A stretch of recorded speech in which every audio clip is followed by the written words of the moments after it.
बिस्मिल्लाहिर्रहमानिर्रहीम। आज 7 नवंबर 2020 है और एक्सरसाइज हम 4.1 करेंगे। चैप्टर 4 का हम आगाज करते हैं। चैप्टर 4 है क्वाड्रेटिक इक्वेशंस के बारे में। ये आपने थोड़ी बहुत पहले भी पढ़ी हुई है मैट्रिक में और ये काफ़ी अहम होती हैं। क्वाड्रेटिक इक्वेशंस इंतहाई अहम है और ये हैं पार्ट पोलिनोमियल्स का। पोलिनोमियल्स का स्पेशल केस है। एक कहलाता है पोलिनोमियल्स,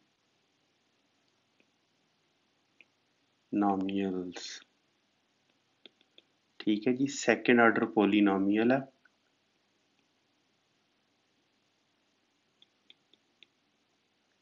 अभी बताता हूँ कि पोलिनोमियल क्या होता है और सेकंड ऑर्डर पोलिनोमियल क्या है। सेकंड ऑर्डर पोलिनोमियल, चलें पहले बुक देख लेते हैं बुक क्या कह रही है, फिर मैं थोड़ा सा एक्सप्लेन खुद कर दूंगा और मजीद रिसोर्सेज देख लेंगे अगर देखने हैं तो। अच्छा जी, a quadratic equation in x is an equation that can be written in the form, इस फॉर्म में लिखी जाए where a b c are real numbers and a is not equal to 0। अच्छा, another name for the quadratic equation in x is second degree polynomial in x। ठीक है जी, ये इसका दूसरा नाम है second degree polynomial in x। The following equations are the quadratic equations। ये examples अब दे रहा है quadratic equations की। ये सारी की सारी इस फॉर्म में लिखी जा सकती हैं, तो इसलिए ये quadratic equations है। यहाँ अब वो ए बी सी बता भी रहा है कि कौन सा है। इस केस में बी जीरो है और ये आप सारे देख सकते हैं। अच्छा, अब पोलिनोमियल क्या होता है, ये बड़ा अहम क्वेश्चन है। फिर देखते हैं जरा क्वाड्रेटिक इक्वेशन की अहमियत और उन सब चीज़ों के ऊपर। पोलिनोमियल चलते हैं इधर, ये देखते हैं पोलिनोमियल। यहाँ से फर्स्ट आप यहाँ से लेके यहाँ तक पढ़ें, ठीक है। बल्कि इसे कॉपी कर लें, बल्कि हाँ कॉपी करके यहाँ पे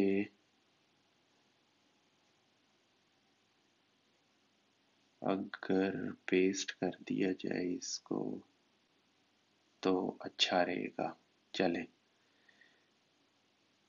ये कह रहा है in mathematics a polynomial is an expression consisting of variables also called indeterminates, यानी कि variables x y z को indeterminates भी कहते हैं, and coefficients that involves only the operation of addition।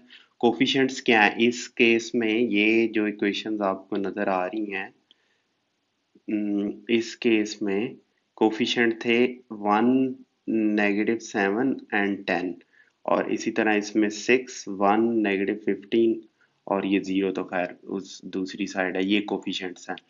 तो कह रहा है and coefficients that involves only the operation of addition, यानी कि एडिशन आएगा, सब्ट्रैक्शन आएगा, मल्टीप्लिकेशन आएगा, डिवीजन नहीं आ रहा। Non integer exponents, non negative integer exponents, यानी कि पॉजिटिव इंटीजर, यानी कि 1, 2, 3 और 0 भी इसमें आ ही जाएगा। ठीक है, 0 से लेके 1, 2, 3 up to so on infinity तक ऑफ वेरिएबल्स, यानी कि जो भी वेरिएबल है एक्स वाई जेड, इनकी जो पावर हो सकती है एक्स जीरो हो सकती है जो कि 1 के इक्वल होगा, एक्स वन हो सकती है, एक्स टू हो सकती है, सिमिलरली वाई और वाई थ्री हो सकता है, वाई फोर हो सकता है, जेड फाइव हो सकता है, जेड वन टू भी हो सकता है।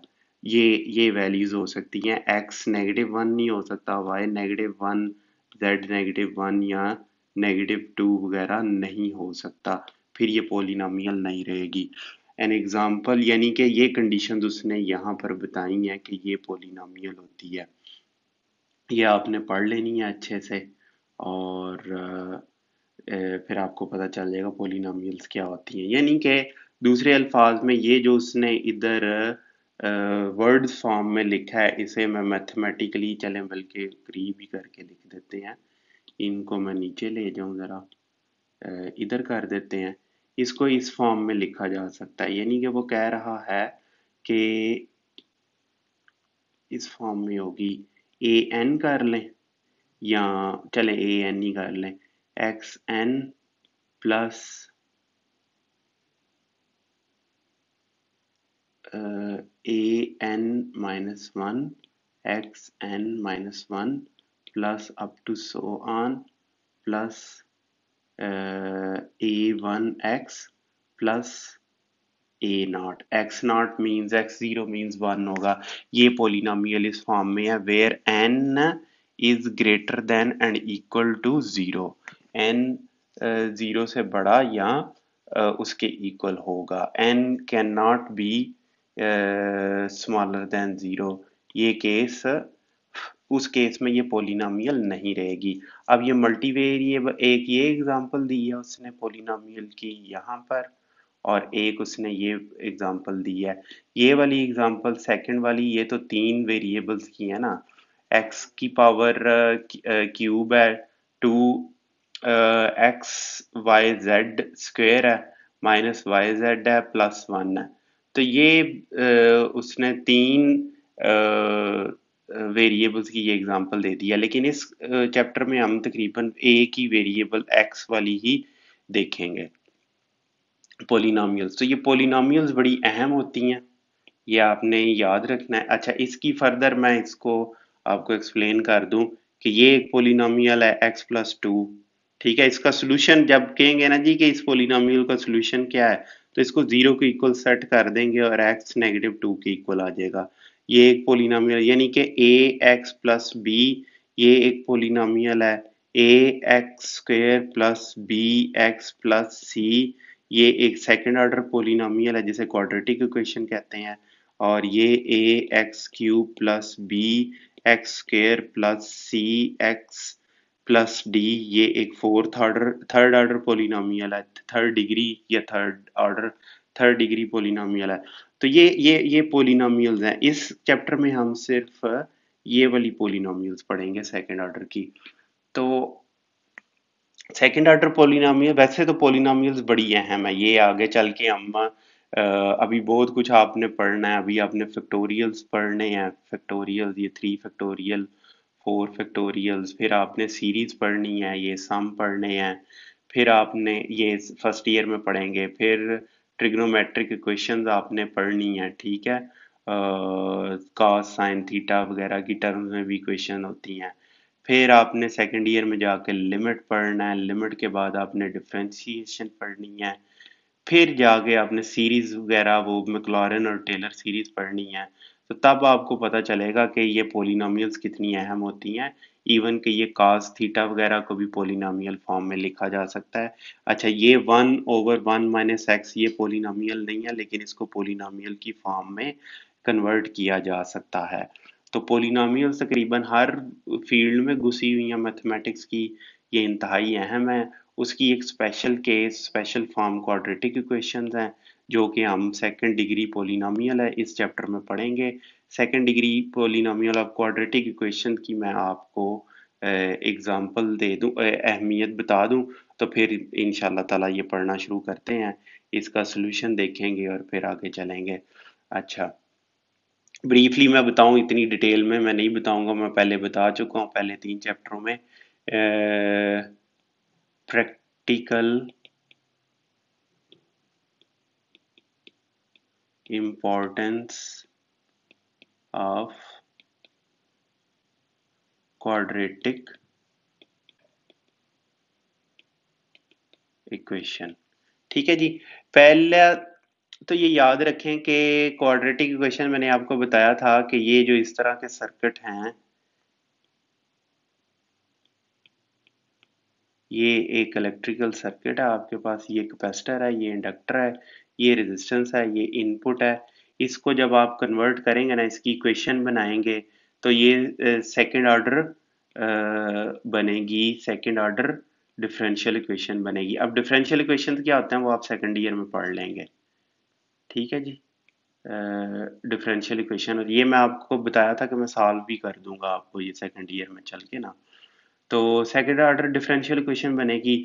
लेप्लास ट्रांसफॉर्म अगर आपको याद हो, पहले भी मैंने बताया था, उसे इस्तेमाल करके इस सेकंड ऑर्डर डिफरेंशियल, इसको डायरेक्टली इसमें भी सॉल्व किया जा सकता है, ठीक है। इसको अब सॉल्व करने का तरीका या तो डायरेक्टली इसी में सॉल्व कर लें, या इसको लेप्लास ट्रांसफॉर्म इस्तेमाल करके ना तो फिर इस फॉर्म में ये इक्वेशन इसकी बन जाएगी।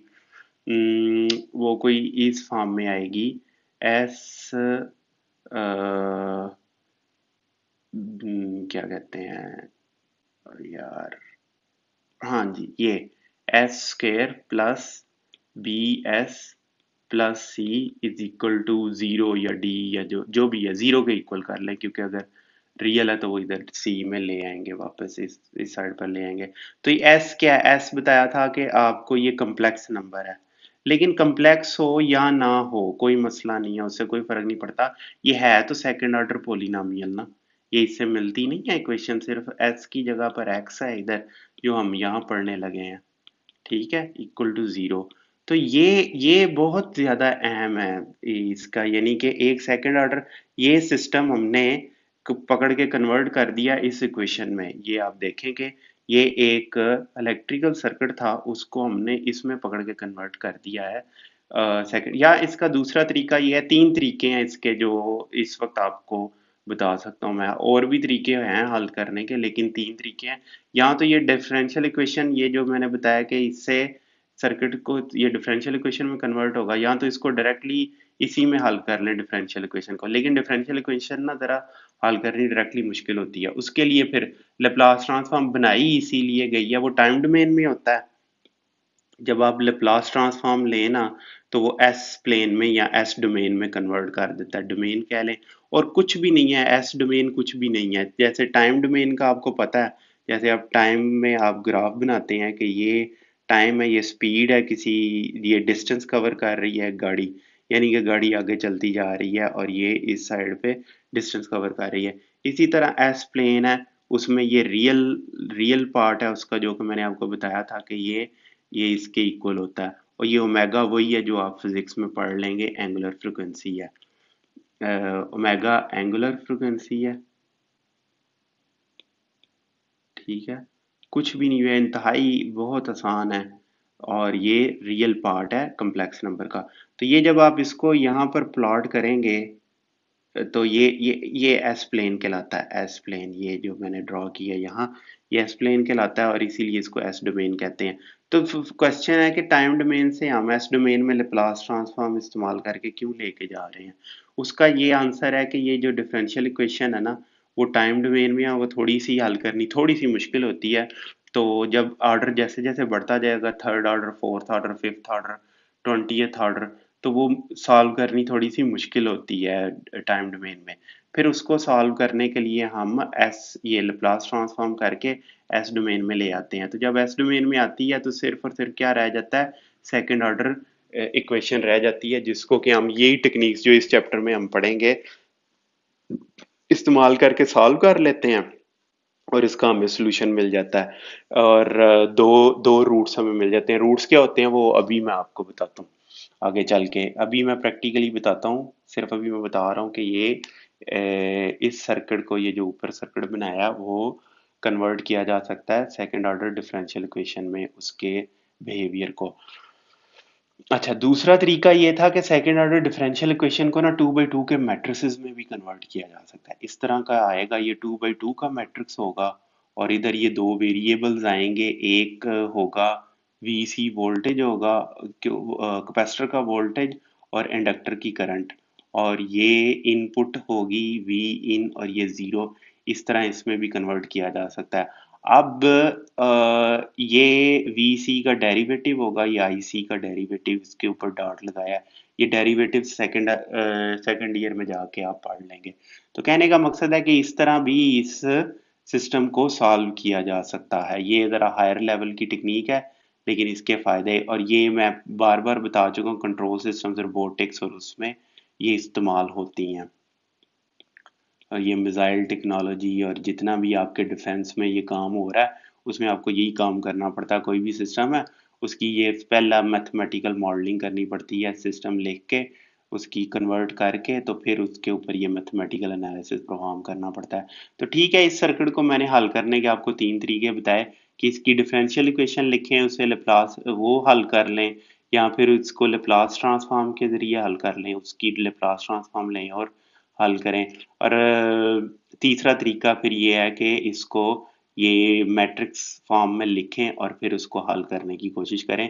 तो ये इस सर्किट का सोल्यूशन मिल जाएगा। इसी तरह का मैकेनिकल सर्किट मैंने बताया था कि उसकी एग्जांपल आपको दी थी कि ये एक मैस है M और ये स्प्रिंग है और ये एक डैम्पर है और ये मैंने यहाँ पर फोर्स लग रही है और ये मैंने बताया था कि ये व्हील सस्पेंशन वो जो दिखाया भी था फर्स्ट फर्स्ट चैप्टर में, आप जाके देख लें कि ये जो गाड़ियां हैं आपकी देखती नहीं है, ये बड़ी बड़ी फोर व्हील ड्राइव्स, उनके जो स्प्रिंग लगे होते हैं हर टायर के साथ, वो यही यही स्प्रिंग है और उनके साथ जो डैम्पर होता है यही डैम्पर है। और मैस क्या है? गाड़ी का अपना मैस। एम पूरी गाड़ी जो है वो उसका 4 हिस्सों में डिवाइड होगा और पहले टायर पे 1/4, दूसरे ये फ्रंट के टायर पे इसके ऊपर इस तरह ये वजन पड़ा होगा। तो ये सिस्टम भी बिल्कुल इसी तरह सेकंड ऑर्डर डिफरेंशियल इक्वेशन में कन्वर्ट होके इस तरह इसको हल किया जा सकता है। स्प्रिंग बहुत ज्यादा टाइट स्प्रिंग होगा तो टूटने का खदशा होगा, बहुत ज्यादा लूज होगा तो गाड़ी झूलती रहेगी और डैम्पर फिर उसके मुताबिक जो है वो फिक्स किया जाता है वेट वगैरह गाड़ी का देख के। तो यानी कि प्रैक्टिकल एप्लीकेशंस इनकी हैं, यही दो, इन्हीं दो तक मैं रिस्ट्रिक्ट करूंगा क्योंकि फिर बात जो है वो सारा कुछ तो नहीं समझाना ना आपको यहाँ पर। मकसद क्वाड्रेटिक इक्वेशन सॉल्व करना है, तो ये मैंने आपको प्रैक्टिकल इसके थोड़े एप्लीकेशंस बताई हैं। पोलिनोमियल्स भी इंतहाई अहम है, उसकी एक special form second order quadratic equation है। अभी मैं ये आपको रूट्स एक्सप्लेन करूँ, ये नीचे इसने बताया है, तो फिर मैं थोड़ी सी ज्यादा और वो सर्किट्स जो नीचे हैं वो बताऊंगा आपको, तो फिर आगे बस चलेंगे मैथमेटिकली, अपने आप को रिस्ट्रिक्ट करेंगे और बुक को स्ट्रिक्टली फिर फॉलो करेंगे। अच्छा, ये अब सॉल्यूशन ऑफ क्वाड्रेटिक इक्वेशन वो कह रहा है कि ये तीन तरीके हैं क्वाड्रेटिक इक्वेशन को सॉल्व करने के।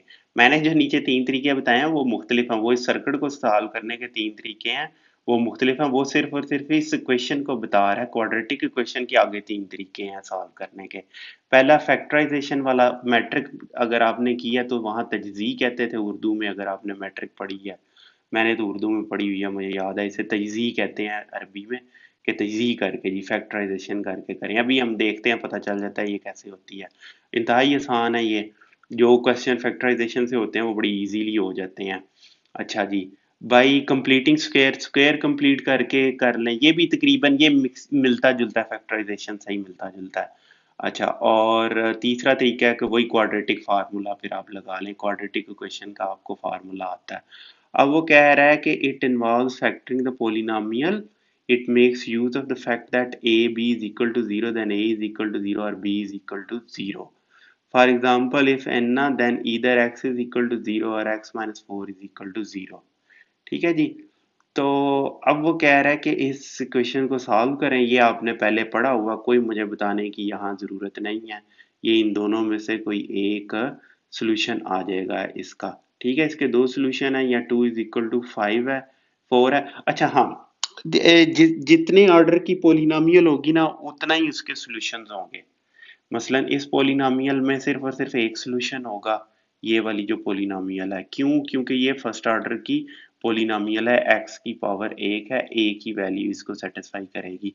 ये सेकंड ऑर्डर पोलिनोमियल आपको नजर आ रही है नीचे, ये क्या है? ये दो सॉल्यूशन होंगे इसके, x की दो वैल्यूज आएंगी, एक वैल्यू आ ही नहीं सकती यहाँ पर।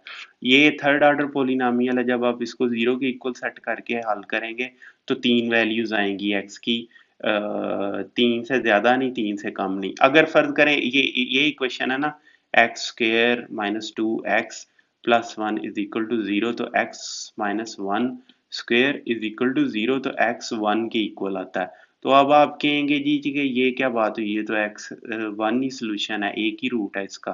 रूट में अभी आपको बताता हूँ। तो उसका जवाब ये है कि ये दो वन है, वो अब दो रूट्स हैं, दोनों ही वन वन के इक्वल है, यानी कि इसके दो सोल्यूशन है, x equal to one, X equal to one. अब वो दोनों आपस में इक्वल हो गए हैं तो एक अलग बात है। ठीक है जी। तो सोल्यूशन इसके दो ही हैं, एक सोल्यूशन नहीं कहेंगे हम।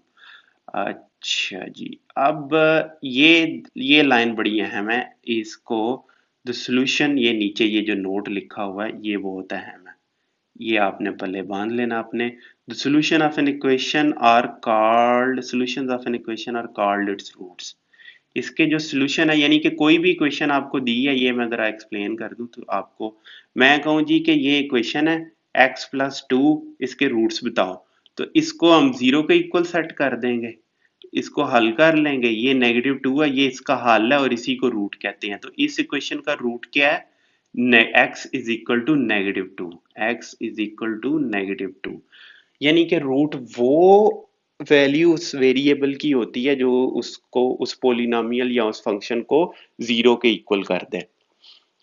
ठीक है जी, ये आपने याद रखना है। रूट्स बहुत अहम होते हैं, ये इंतहाई अहम होते हैं। अभी मैं आपको बताता हूँ कि ये कितने अहम होते हैं। अच्छा, जब भी आप ये इस तरह के रूट्स रूट्स अगर आपको नहीं समझ आए तो मैं एक दफ़ा, आखिरी दफ़ा दोबारा रिपीट कर देता हूँ कि कोई भी फंक्शन फंक्शन या पोलिनोमियल या कोई भी और चीज़ है, ज़्यादातर यही पोलिनोमियल, इनका सॉल्यूशन जो है, जब इनको आप हल करते हैं 0 के इक्वल पुट करके, यानी कि फंक्शन है ना एफ ऑफ एक्स, इसका मैं कहूँ कि जी इसके रूट्स क्या हैं, तो आप इसको 0 के इक्वल सेट करेंगे। पोलिनोमियल आपके पास पी ऑफ एक्स, मैं कहूँ इसका सॉल्यूशन क्या है, तो आप इसको 0 के इक्वल सेट करेंगे। अच्छा, ये भी एक बड़ा अहम सवाल है कि पोलिनोमियल और फंक्शन में क्या फ़र्क है, ये अब आगे चल के ही फिर कभी एक्सप्लेन करूँगा। बारीक सा फ़र्क है, लेकिन है सही, बड़ा अहम फ़र्क है।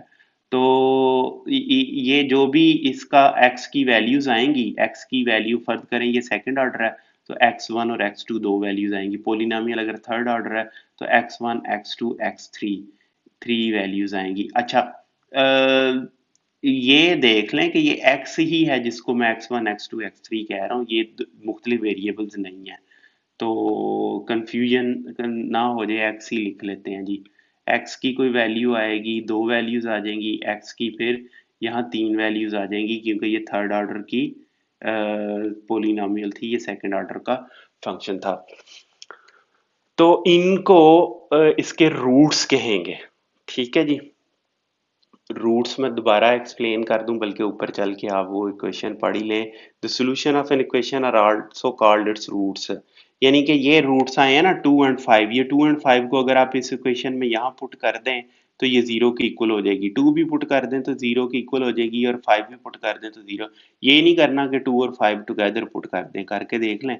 2x minus 7 5 plus 10 is equal to 0। 4 plus 10 9, ये तो नहीं इक्वल 35 के, क्योंकि आप दोनों रूट्स इकट्ठे नहीं पुट करते। ये नहीं कि एक एक्स में वो कर दें, दोनों इकट्ठे पुट एक एक करके पुट करें, फिर 0 के इक्वल आ जाएगी। करके देख लें आप इस इक्वेशन में।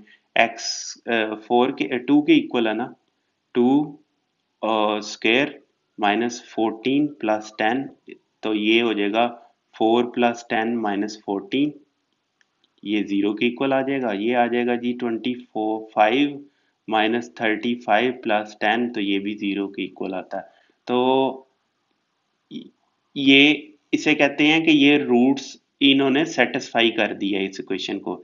इस प्रोसेस को कहते हैं सेटिस्फाई करना, कि हमने यही रूट्स पुट करके देखे इस इक्वेशन में, तो इन्होंने इसको 0 के लेफ्ट हैंड साइड को भी 0 के इक्वल कर दिया। इट मीन्स कि ये इक्वेशन को सेटिस्फाई करते हैं। ये अब आपने याद रखना। अब मैं बस आपको प्रैक्टिकल अहमियत बताऊं रूट्स की, तो बस फिर आगे चलते हैं, हम अपना नॉर्मल सॉल्यूशन की तरफ चलते हैं, क्वेश्चंस एग्जांपल्स की, और फिर उसके बाद हम एक्सरसाइज देख लेंगे। तो इसमें पहला ये है कि रूट्स रूट्स रूट्स की अहमियत गौर से सुनिएगा, बहुत ज़्यादा होती है और बहुत ज़्यादा प्रैक्टिकल होती है।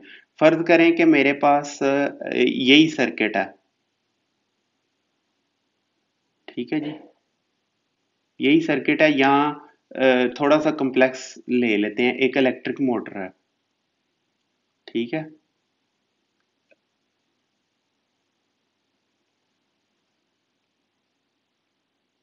ये आगे इसके लोड लगा हुआ कोई भी। ठीक है जी, ये स्प्रिंग भी लगा हो सकता है, लेकिन चले मैं इसी तरह लोड ही लगा देता हूँ। ये इसको 3 फेज इनपुट मिल रही है, ये इसका वो रॉड है, शाफ्ट है, ये इसको घुमा रही है ऐसे। ठीक है, ये इनपुट 3 फेज इनपुट है इलेक्ट्रिकल इसकी। अच्छा जी, इसका जब आप और ये इलेक्ट्रिक मोटर है, ई एम इलेक्ट्रिक या आप कुछ भी समझ लें, मिसाइल समझ लें, उसकी हमने कन्वर्ट किया उसको या ये डीसी मोटर या थ्री फेज इसको मोटर समझ लें। जब आप इसका ट्रांसफर फंक्शन लेते हैं ना, ट्रांसफर फंक्शन क्या होता है कि इसी तरह जो इक्वेशंस लिखते हैं ना, जैसे इस सर्किट की लिखी थी, इस मोटर की भी आप लिख सकते हैं, यहाँ वही सर्किट समझ ले, कोई भी है, उसको जब आप मैथमेटिकली कन्वर्ट करेंगे ना इसको, ये इलेक्ट्रिक मोटर को, ये थर्ड या फोर्थ ऑर्डर की पोलिनोमियल में कन्वर्ट होगी, थर्ड या फोर्थ ऑर्डर की। अच्छा, इसमें करते ये हैं कि हम ट्रांसफर फंक्शन में इसको कन्वर्ट करते हैं कि इसके आउटपुट और इनपुट का रेशियो लेते हैं, आउटपुट और इनपुट की रेशियो लेते हैं, तो उसे कहते हैं ट्रांसफर फंक्शन। और ये होता है एस प्लेन में लेप्लास ट्रांसफॉर्म में, ठीक है। तो उसे ट्रांसफर फंक्शन को टी ऑफ एस इस तरह करके लिख लेते हैं, ठीक है जी। तो ये इस फॉर्म में तकरीबन आता है, जब आउटपुट ओवर इनपुट आप करते हैं ना, तो ये आता है, ऊपर एक पोलिनोमियल होगी इस फॉर्म की, S A S square plus B S plus C, नीचे ये तकरीबन थर्ड ऑर्डर की पोलिनोमियल होगी, ए, इनको आप कर लें A1 B1 C1, ये कर लें A2 x³ plus B2 S² plus C2 S plus D। चलें, ये देखें, यानी कि ये कोई भी इलेक्ट्रिकल सर्किट था, मैकेनिकल हो सकता है, केमिकल हो सकता है, मिसाइल हो सकता है, कोई भी चीज हो सकती है, रोबोट हो सकता है, कुछ भी यहाँ पर ये हो सकता है। उसको जब आपने उसका ट्रांसफर फंक्शन लिया, ट्रांसफर फंक्शन मैंने आपको बता दिया क्या होता है, कुछ भी नहीं है, आउटपुट और इनपुट की जब आप रेशियो लेते हैं इसकी, तो वो ट्रांसफर फंक्शन कहलाता है। तो वो तकरीबन इस इक्वेशन में इस फॉर्म में आता है। ये क्या है, ये ऊपर जो इसे न्यूमिरेटर कहते हैं ना, आपको याद होगा न्यूमिरेटर, और ये क्या है, ये है डिनोमिनेटर, डिनोमिनेटर, स्पेलिंग मेरे से ज़रा सही नहीं याद मुझे, न्यूमिरेटर और डिनोमिनेटर। तो डिनोमिनेटर है शायद, रेटर, डिनोमिनेटर है शायद, चलें जो भी है, अब देख के बताऊंगा मैं आपको। तो ये जो बल्कि अभी देख ही लूं, क्योंकि बार बार मैंने यूज करना, डिनोमिनेटर नेटर है कि रेटर है, हाँ डिनोमिनेटर, डिनोमिनेटर,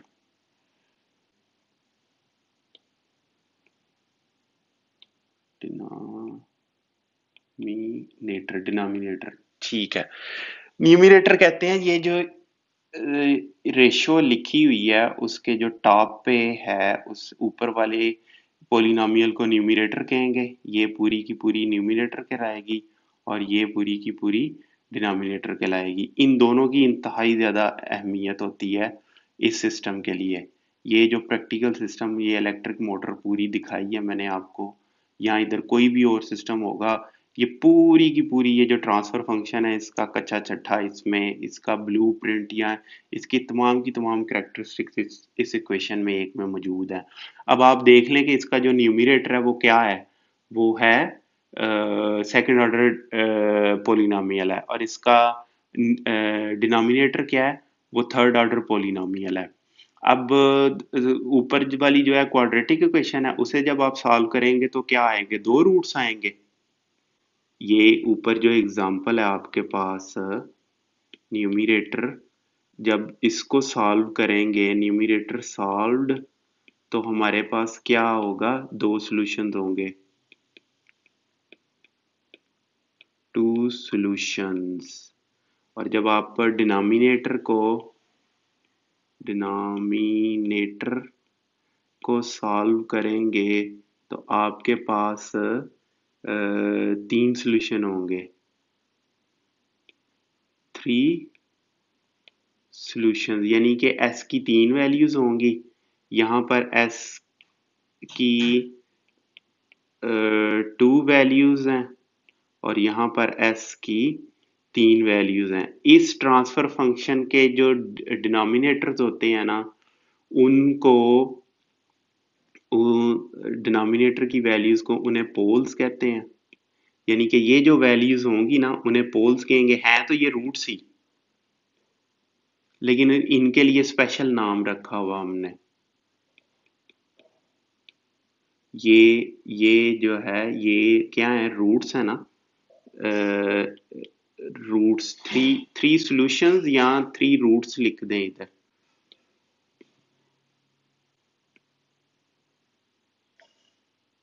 सॉल्यूशंस के साथ रूट्स लिखें, 2 रूट्स और 2 सॉल्यूशंस, ठीक है। ये इन रूट्स को, डिनोमिनेटर के रूट्स को क्या कहते हैं, पोल्स कहते हैं। और न्यूमरेटर के रूट्स को क्या कहते हैं, जीरोस कहते हैं। क्यों?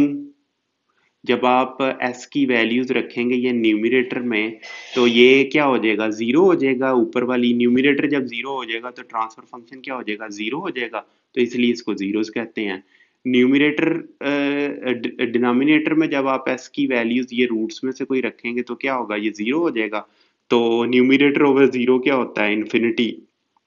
तो जब आप इसका प्लॉट करेंगे तो वो इस तरह करके ऊपर इन्फिनिटी की तरफ जाएगा और वहां से फिर वापस आएगा। आप 1/x प्लॉट करके देखें ना जरा।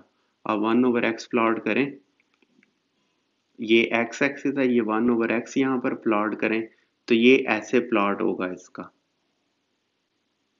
ये गया इन्फिनिटी की तरफ और ये वापस आया। ये और ये क्या है, इस जगह पर x इज इक्वल टू 0 के ऊपर ये फंक्शन क्या है, इन्फिनिटी के इक्वल है। तो ये पोल के लाएगा, ठीक है। इसलिए ये डिनोमिनेटर की वैल्यूज रूट्स इसके पोल्स के लाते हैं और न्यूमरेटर के इसके जीरोस के लाते हैं। सिर्फ आपको पोल्स तक लेकर आना था। पोल्स क्या डिफाइन करते हैं, सिस्टम की स्टेबिलिटी, स्टेबल है कि नहीं सिस्टम, जो हमने सिस्टम डिजाइन किया है, वो बनाया, वो स्टेबल होगा कि नहीं होगा। और जीरोस क्या है, जीरोस थोड़ा सा उनको छोड़ दें। इसको जब आप प्लॉट करेंगे, फर्ज करें कि ये इक्वेशन है हमारे पास, एक्स स्क्वायर प्लस 5x+6, इसके जब आपने किए हैं तो ये x इज इक्वल टू -2, और बल्कि 2,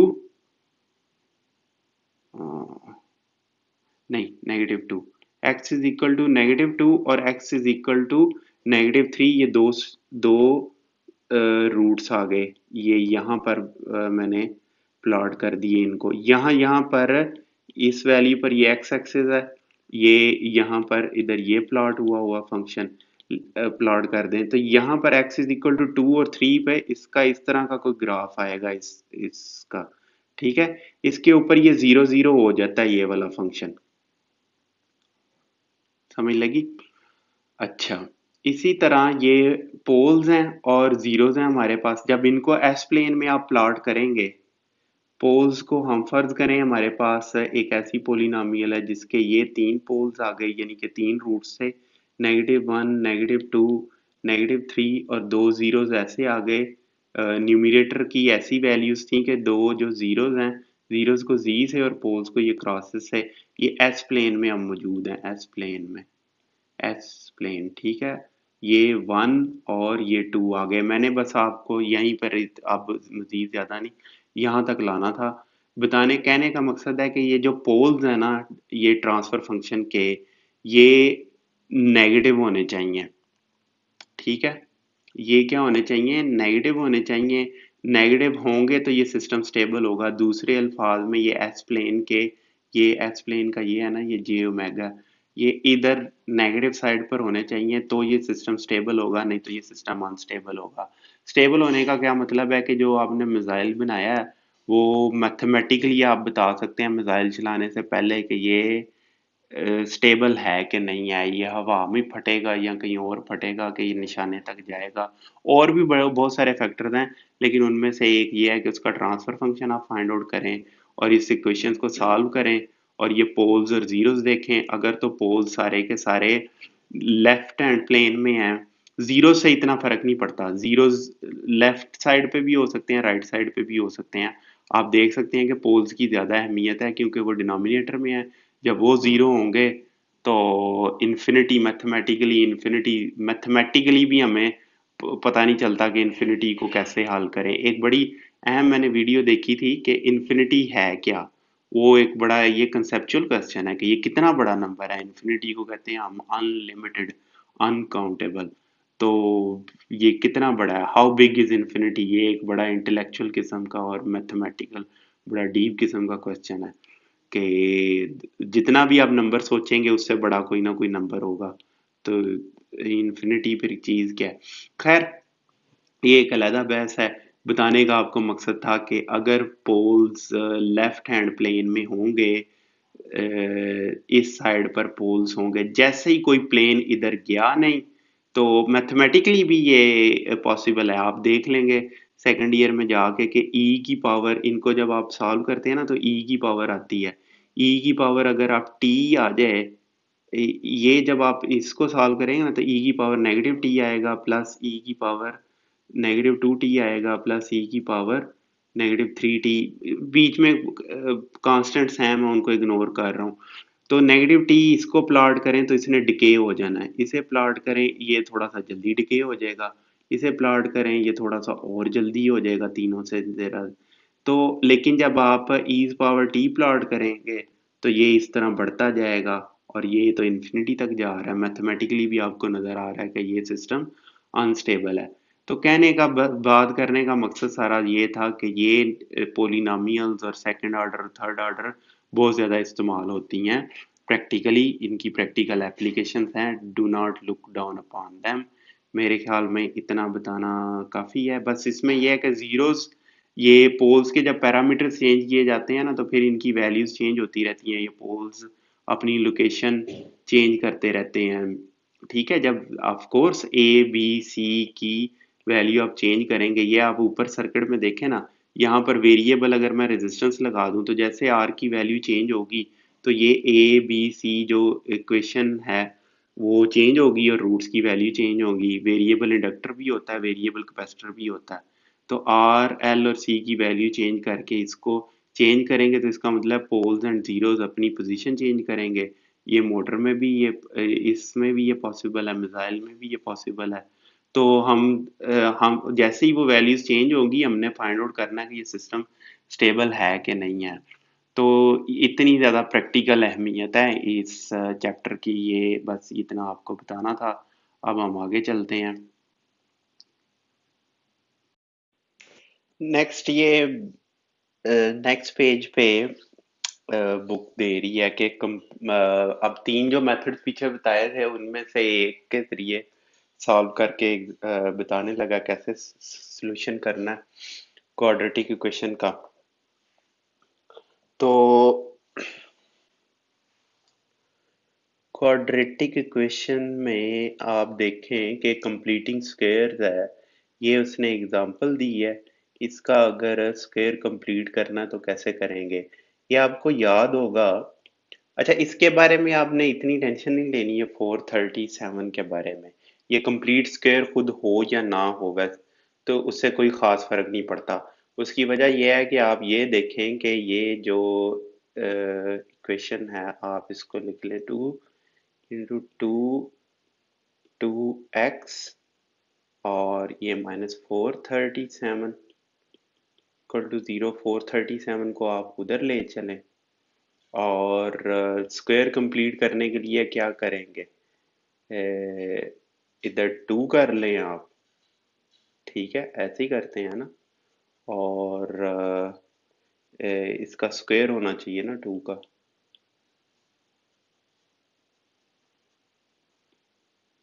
और ये क्या हो जाएगा, x+2 स्क्वायर, ये आ जाएगा 441।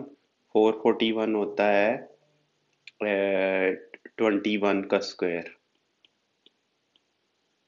ठीक है जी, ये आ जाएगा x+2 प्लस माइनस 21। x की वैल्यू आ जाएगी 19 और x की वैल्यू आ जाएगी -23। ये दो वैल्यूज आ जाएंगी x की। सॉल्यूशन सेट वो कह रहा है कि इस तरह लिख लें आप इसको।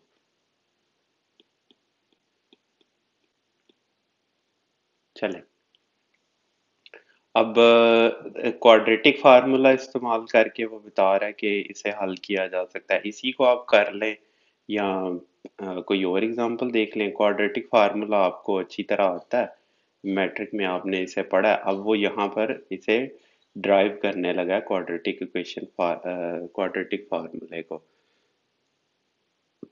तो वो इंतहाई आसान है, X square plus B X is equal to C, ऐसे कर दें, डिवाइड कर दें, इससे कंप्लीटिंग स्क्वायर से ही वो फार्मूला ड्राइव करने लगा। ए से डिवाइड करेंगे, ऑफ कोर्स ये फिर फार्मूला उसी वक्त होल्ड करेगा जब A is not equal to zero है। तो अब ये आप कर लें, टू यहाँ से कॉमन ले लें तो ये बी टू ए हो जाएगा और एक्स आ जाएगा। सी को आप उस साइड पर ले जाए, सी ओवर ए इस तरह आ जाएगा ऊपर जो। अब b ओवर टू ए है, x है, तो b over two A square आप दोनों साइड पे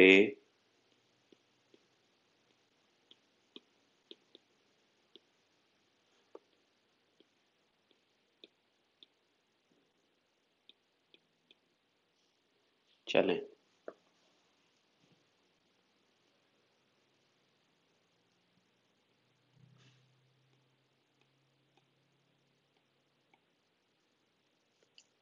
और ये क्या आ जाएगा, फोर ए सी आ जाएगा। अब जब आप इस साइड को आप ऐसे लिख सकते हैं,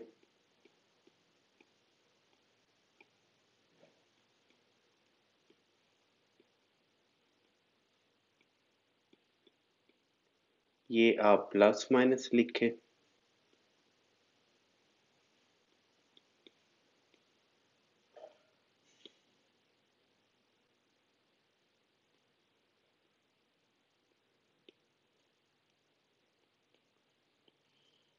ये आप लिख लें ऐसे,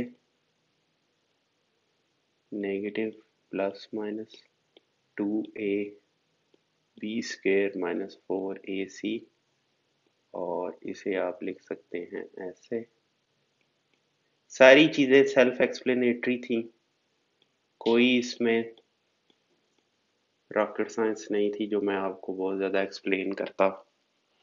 ठीक है, स्क्वायर रूट कंप्लीट करने का तरीका ये है कि टू कॉमन ले लें। हम इस फॉर्म में कन्वर्ट करना चाह रहे हैं ना क्वेश्चन को, X square plus two A X plus A square is equal to zero. ये ए स्क्वायर, तो यहाँ पर टू आता है तो वो टू कॉमन ले लिया यहाँ पे, इसीलिए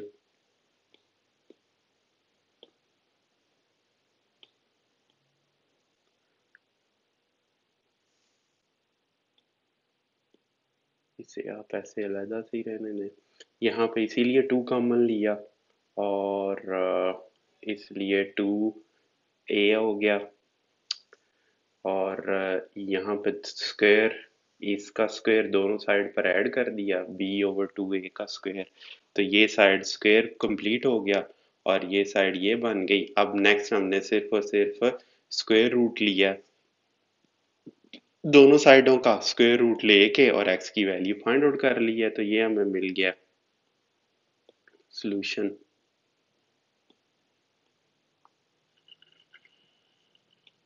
चले जी नेक्स्ट पेज देखते हैं कि नेक्स्ट पेज पे क्या, वही बिल्कुल वही सॉल्यूशन होगा, वो उसका सॉल्यूशन बता रहा है।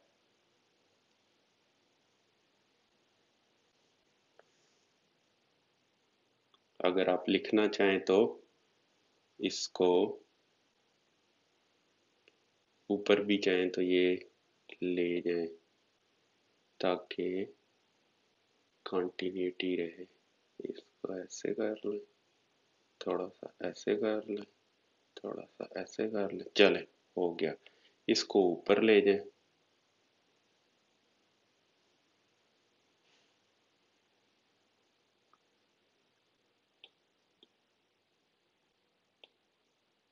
ये इधर लिख लें x की वैल्यू, ये वैल्यू आप यहाँ पर लिख लें, ये वैल्यू आप यहाँ पर। चलें नेक्स्ट, अब एग्जाम्पल 3 है।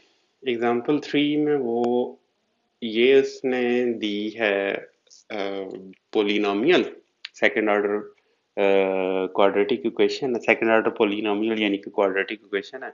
इसको फार्मूला लगा के इस्तेमाल कर रहा है। मेरा नहीं ख्याल इसमें कोई एक्सप्लेनेशन की ज़रूरत है, ये आप देख लीजिएगा खुद, सिर्फ और सिर्फ उस फार्मूले की एप्लीकेशन हुई हुई है।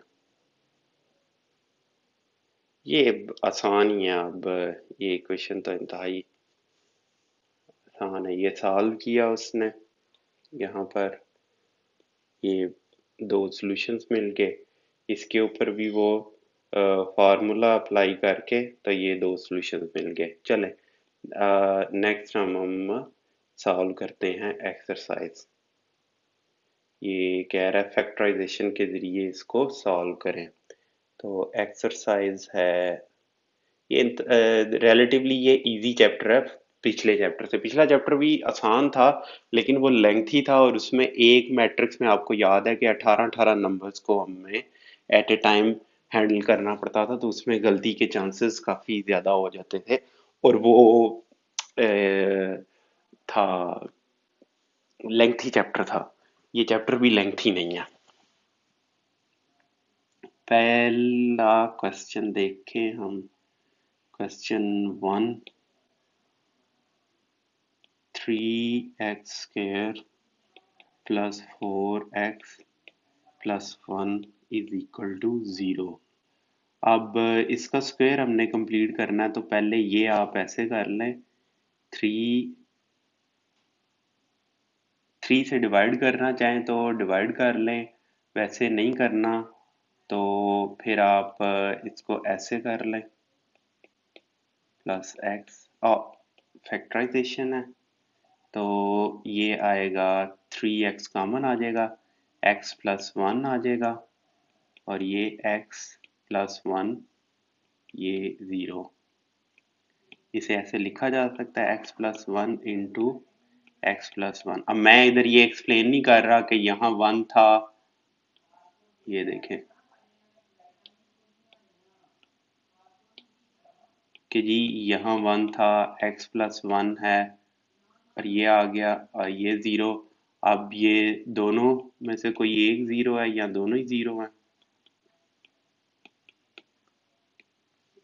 तो इसका मतलब है कि x इज इक्वल टू -1/3 और x is equal to -1।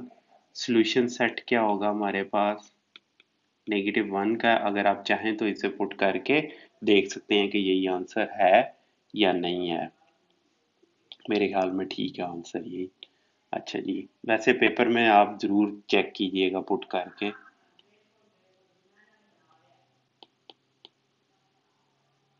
X square plus 7x plus 12 is equal to 0।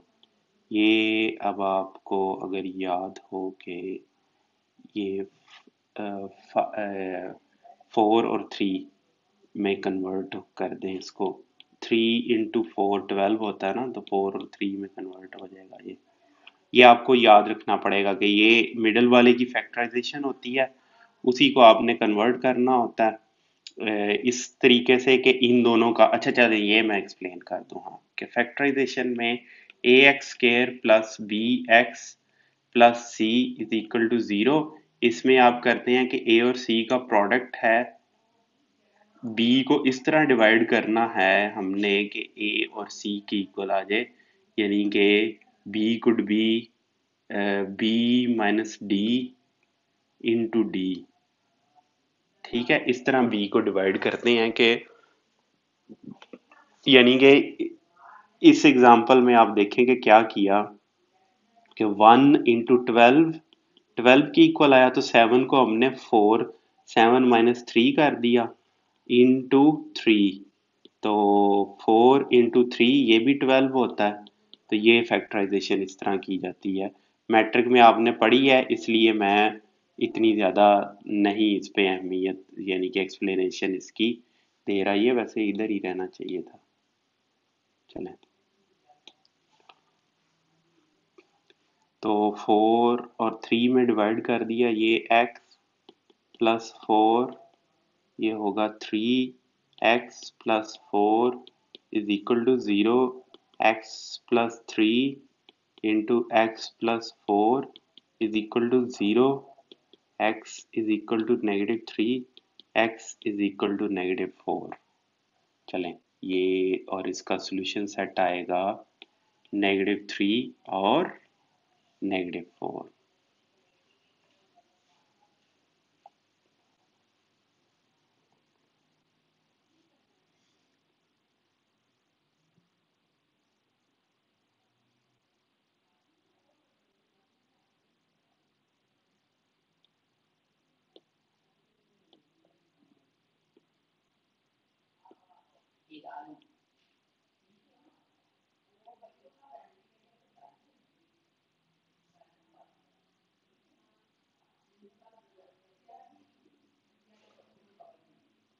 अच्छा जी, अब ये थर्ड क्वेश्चन है।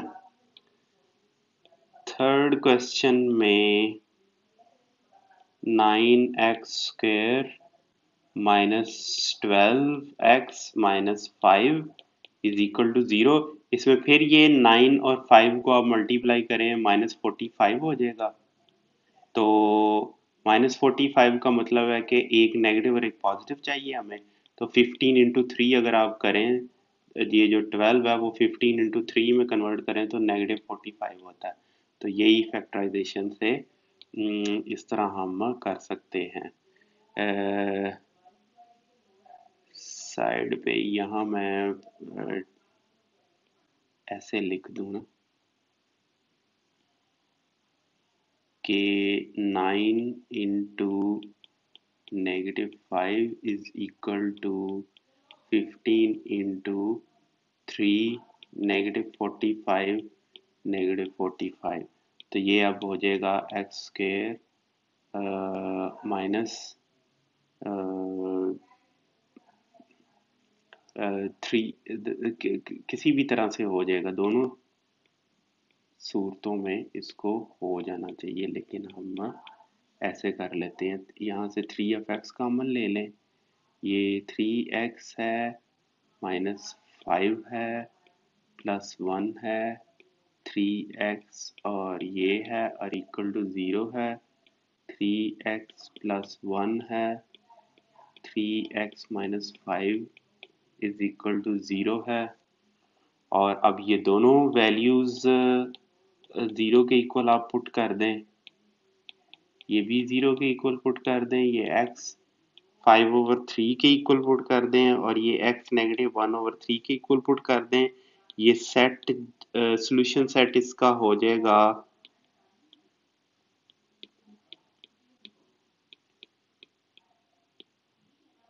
चलें जी।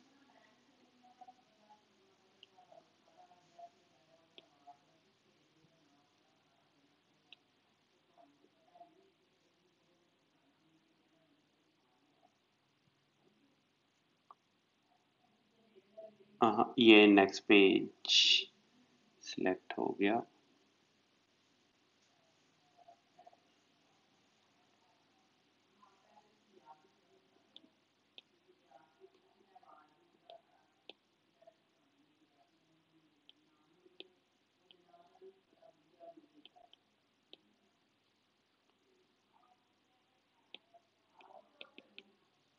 अच्छा जी, अब इस केस में पहले उसे इधर ले आए 2 को।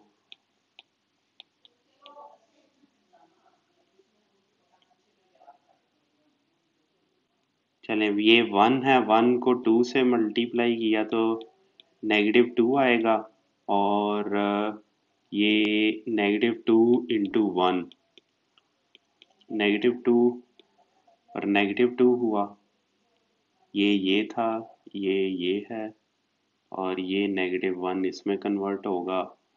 तो अब ये इसका मतलब है कि x² -2x + x -2 is equal to 0। x common ले लें इनमें से, x माइनस टू हो जाएगा plus one, x minus two, zero. ये x और ये अब कॉमन आ जाएंगे, x plus one into x minus two is equal to zero. अब ये x नेगेटिव वन और x नेगेटिव टू के इक्वल है। ये हमारा सॉल्यूशन सेट हो गया जी। आप यहाँ पर लिख सकते हैं माइनस टू और नेगेटिव वन एंड, नहीं, एक नेगेटिव वन आएगा, एक प्लस प्लस आएगा। ये दो आंसर आ गए हमारे पास।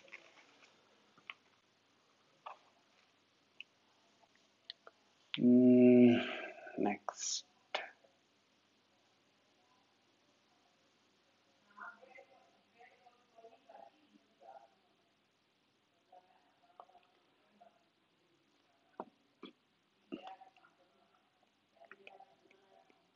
Question 5, x plus 7 is equal to 2x minus 1।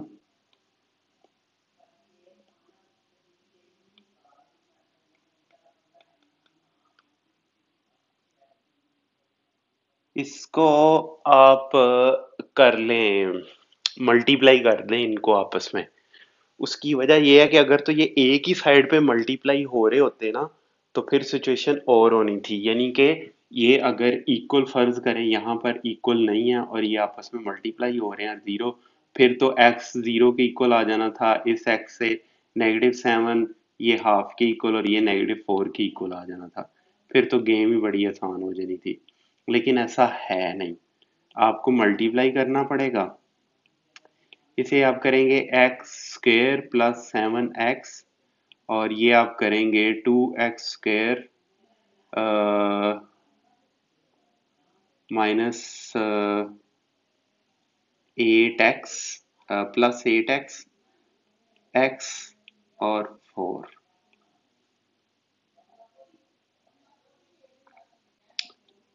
अब ये जीरो इस साइड को दूसरी साइड पर ले जाएं, two x square minus x square plus eight x minus seven x minus four minus x और माइनस फोर।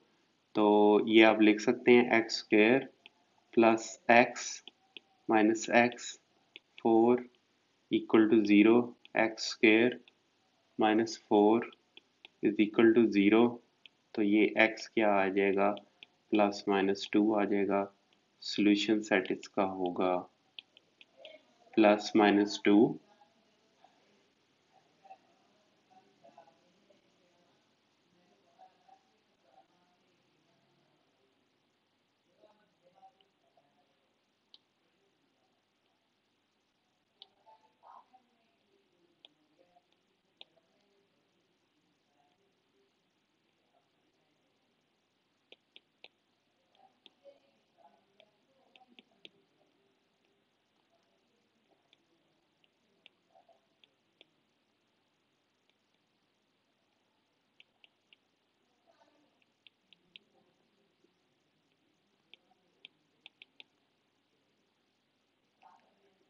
चलें जी,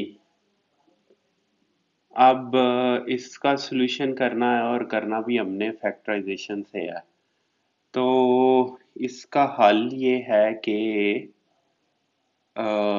मल्टीप्लाई कर दें इनको ऊपर नीचे।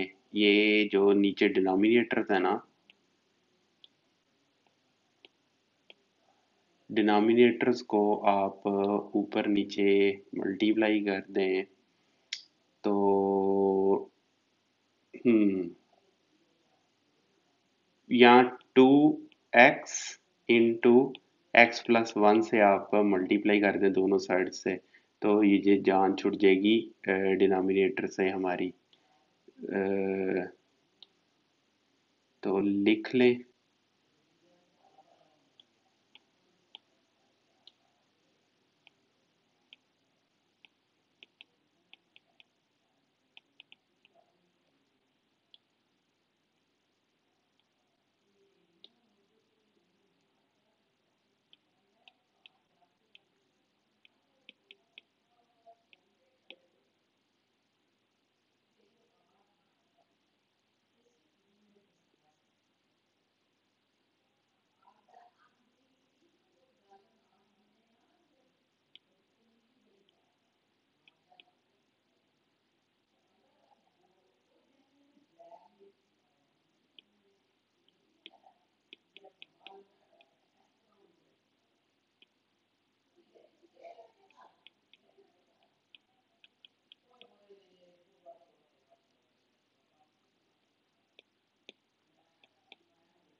अच्छा, तो ये हो जाएगा जी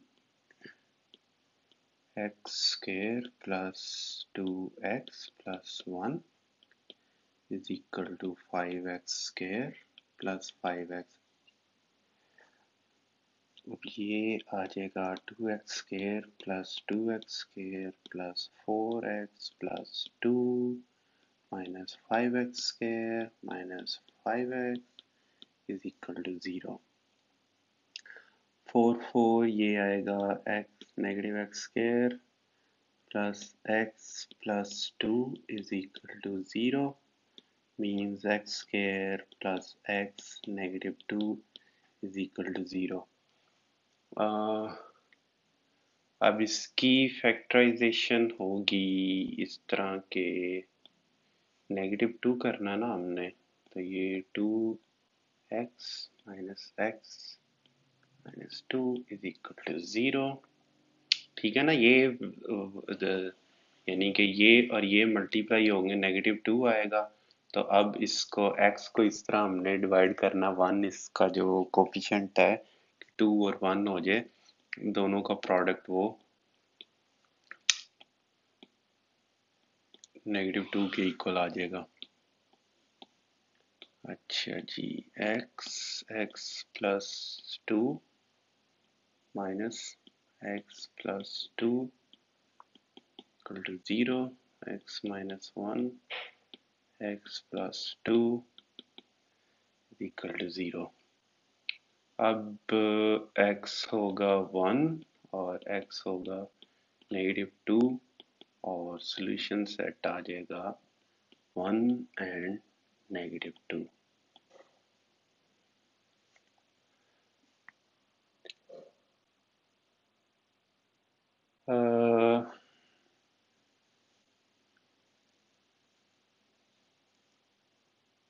नेक्स्ट क्वेश्चन है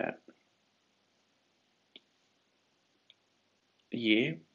अच्छा, इसमें देखें कि वो कह रहा है कि x is not equal to -1 -2 and -5। उसकी वजह सादी सी है कि वो नहीं चाहता कि ये अनडिफाइंड इक्वेशन हो जाए, तो इसलिए उसने लिखा है। क्योंकि अगर x -1 की इक्वल होगा तो ये पहली टर्म इन्फिनिट हो जाएगी और इसी तरह बाकी टर्म्स इन्फिनिट हो जाएंगी अगर x -2 या -5 हुआ +5। अब इसमें आप मल्टीप्लाई कर लें तीनों साइड्स, दोनों साइड्स को 1x प्लस 2 इंटू ये,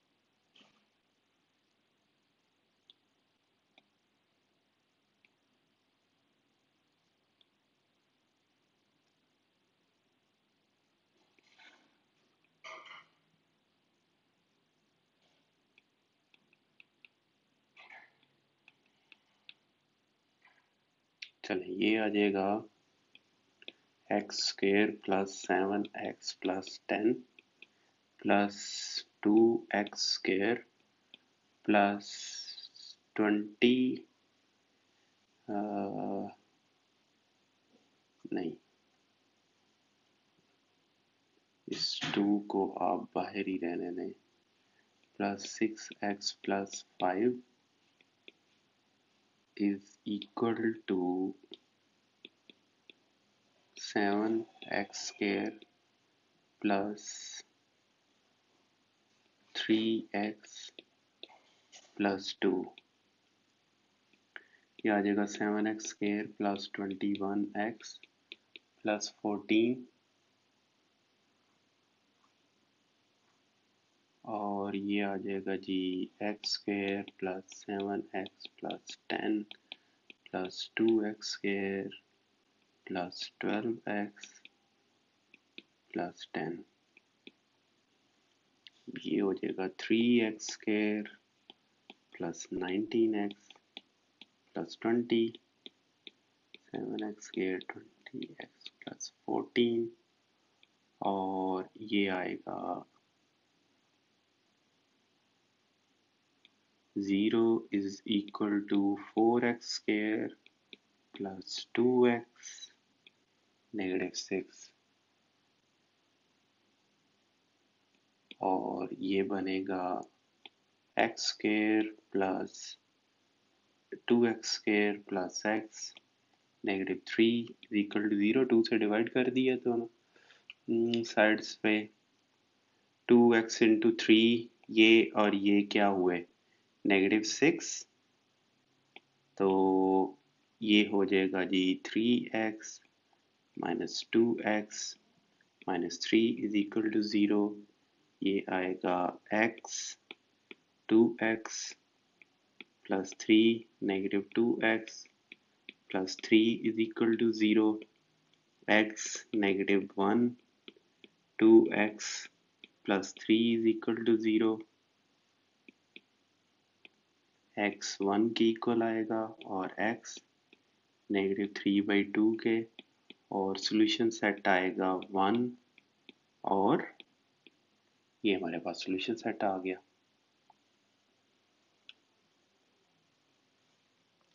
next question,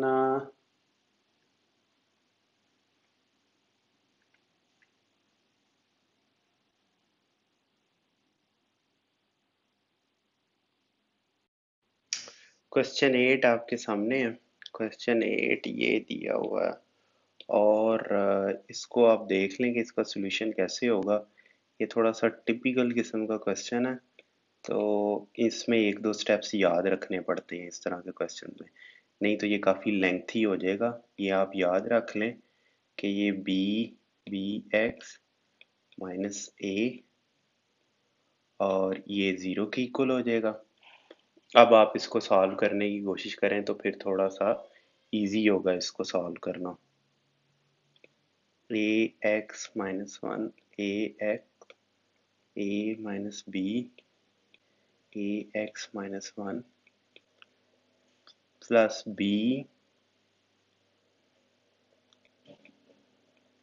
A B X minus 1 over B X minus 1 is equal to 0। अच्छा जी, अब दोनों साइड्स को मल्टीप्लाई कर लें। ए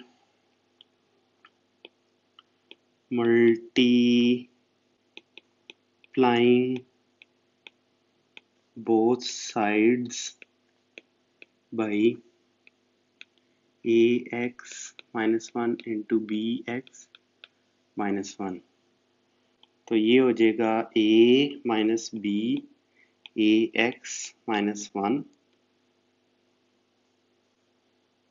इसको आप मल्टीप्लाई करेंगे bx इससे, और ये मल्टीप्लाई होगा ax minus 1 b minus bx -1 is equal to 0।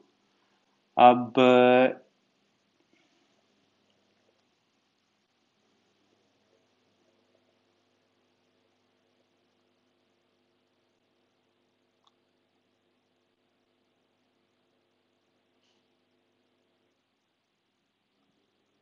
इनको आप एक्सपेंड कर लें। bx माइनस 1 ये होगा a plus 1 minus abx, ax minus 1 ये होगा b minus 1 minus ab plus 1 abx के। अच्छा, इसमें ये देखें ना, जब b इससे मल्टीप्लाई होगा तो ये b आना था, और ये नेगेटिव नेगेटिव नेगेटिव प्लस होना था। ये नेगेटिव नेगेटिव प्लस और ये इधर प्लस ए आना, तो ये टर्म और ये टर्म इक्वल हो गई आपस में, तो ये कॉमन ली जा सकती हैं। तो a plus B minus A B X into A X plus B X minus two equal to zero. अब ये दोनों इक्वल होंगी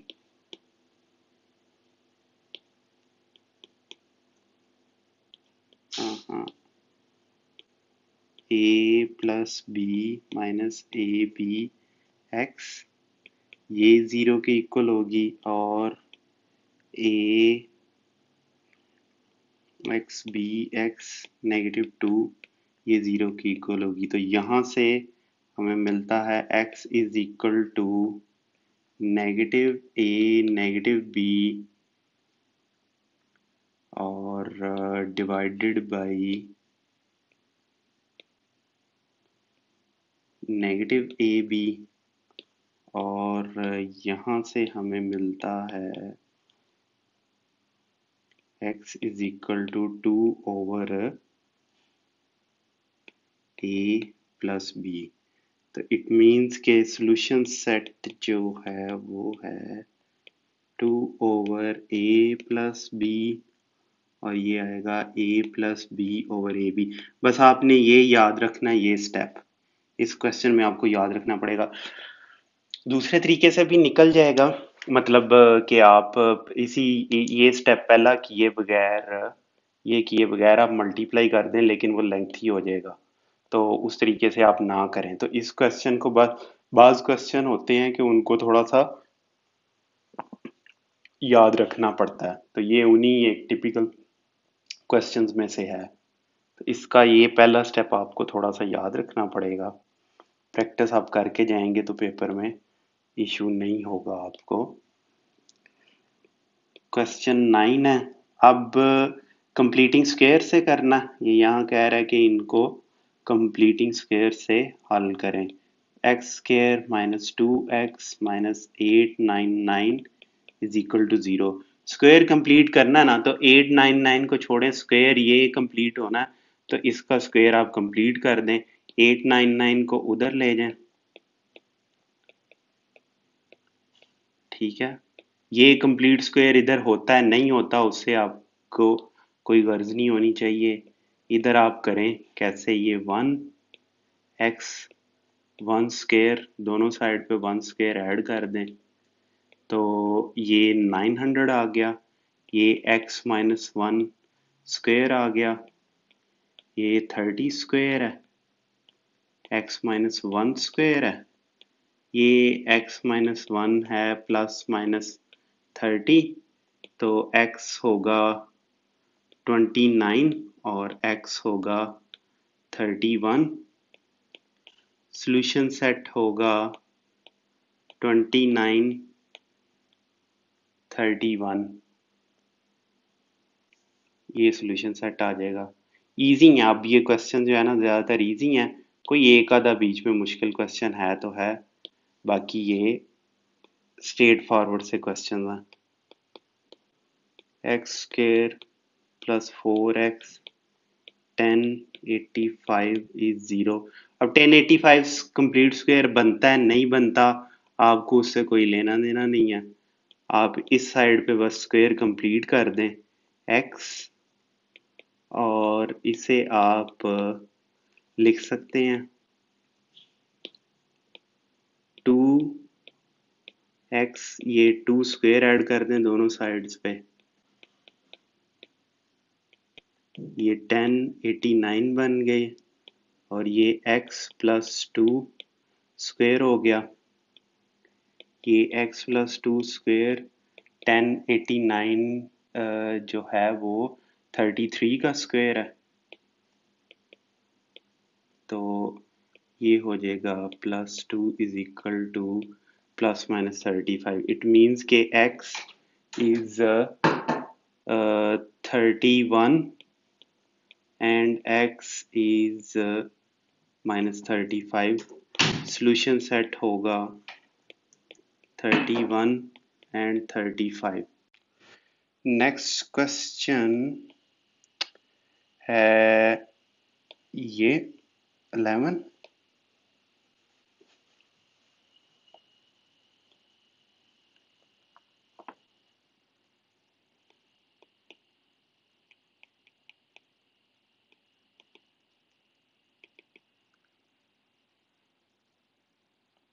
x square plus 6x minus 567।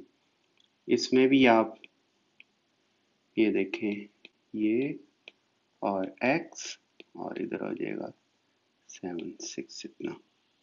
X square plus 2 3x plus 9 plus 9 5 7 6 और ये हो जाएगा x प्लस 3 स्क्वायर। ये होता है 24 का स्क्वायर और ये होगा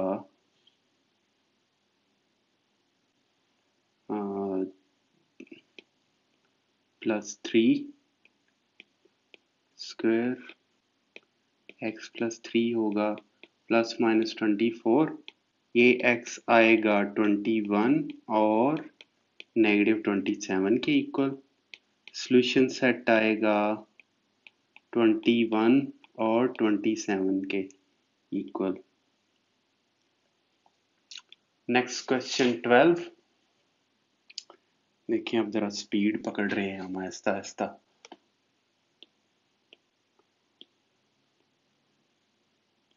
x square minus 3x minus 648। Question 12। ये मैट्रिक में मेरे नंबर थे 648 आउट ऑफ 815। लाइक होता था बड़ा मैट्रिक में। एफएससी में जाके थोड़े अच्छे आ गए, मैट्रिक में बस पूरे पूरे ही थे। अच्छा जी, इधर x और ये आप ले जाएं 648 में। अब इसका आपने स्क्वायर कंप्लीट करना है। ये 3 था, दोबारा देख लो ना। हाँ जी, ये 3 था और इसमें फिर वही बिल्कुल उसी तरह आप 2 ले लें, ये 3/2 आएगा। राइट साइड पे क्या है, आपने उसकी टेंशन नहीं लेनी, बस आपने लेफ्ट साइड पे स्क्वायर कंप्लीट कर देना। ये x है तो बाकी फिर देखी जाएगी जो भी होगा। तो ये 3 square over 2 square 648 plus 3 square over 2 square है। इसमें आपने ये कर देना है x माइनस 3/2 स्क्वायर। अब ये आप इधर कर सकते हैं 4 ये जब मल्टीप्लाई होगा इससे तो ये तकरीबन मैं कैलकुलेटर यूज करता हूँ।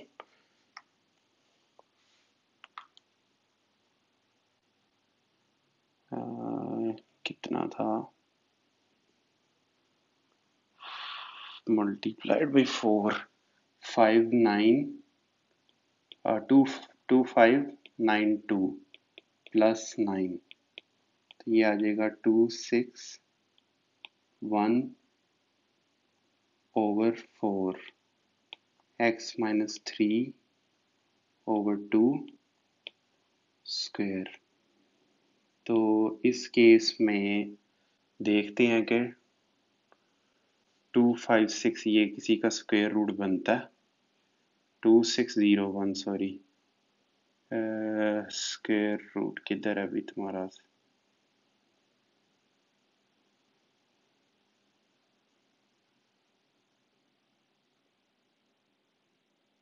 फिफ्टी वन का ये 51/2 square x minus 3 2 square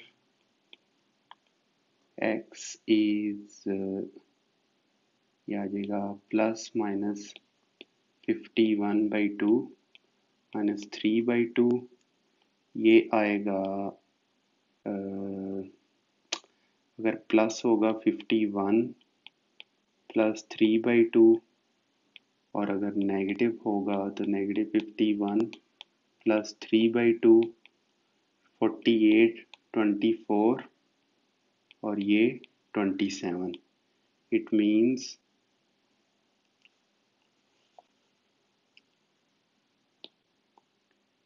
x का जो सॉल्यूशन सेट मिला हमें 27 एंड नेगेटिव 24 है।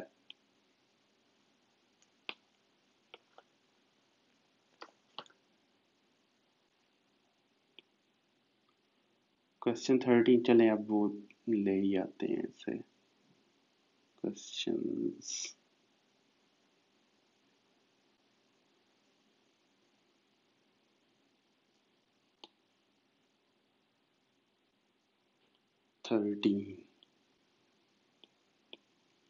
एक्सरसाइज है ये 4.1 13 x square minus x minus 806 is 0। इसका सॉल्यूशन ये होगा, फिर वही बिल्कुल आपको टेंशन लेने की ज़रूरत नहीं है, इधर हाफ कर दें, ये x ये 1806 आ जाएगा, ये x square minus 2 half x plus 2 square plus 4 x minus half square, ये 18 ये 24 बनेगा और 72 प्लस 1 ये बनेगा मेरे ख्याल में। ठीक है जी, बिल्कुल ऐसा ही है। ये बना 7225 ओवर 4x माइनस हाफ, ये बनेगा, ये किसी का कंप्लीट स्क्वायर होगा, कैलकुलेटर से मैं देखता हूँ, ये 5 का और x माइनस हाफ स्क्वायर। अच्छा जी, अब ये आ जाएगा हाफ प्लस माइनस 85/2 मीन्स के x, चलें नीचे लिख लें आप,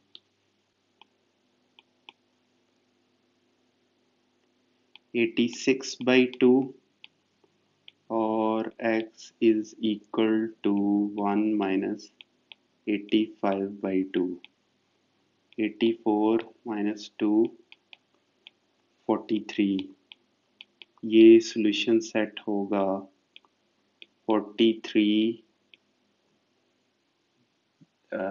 माइनस 42। क्वेश्चन 40 इंतहाई आसान है, इसमें कोई एक्सप्लेनेशन की इतनी ज़्यादा ज़रूरत नहीं है, मैं बता चुका हूँ। If you are math lover और मैथ गुरुज हैं तो ये सेल्फ एक्सप्लेनेटरी क्वेश्चंस हैं। अगर आप ये सैम है यानी कि सिर्फ पास करने के लिए इसको पढ़ रहे हैं तो फिर भी कोई इतने मुश्किल नहीं होने चाहिए। अगर मुश्किल लग रहे हैं तो इसका मतलब आपने मैट्रिक का मैथ ईमानदारी से नहीं पढ़ा हुआ, तो फिर थोड़ा मुश्किल है, आप जाके उसकी प्रैक्टिस कर लें मैट्रिक के मैथ की। ये मैथमेटिक्स ऐसा नहीं है कि आप आगे चलेंगे और पिछली चीज़ें आपको तंग नहीं करेंगी।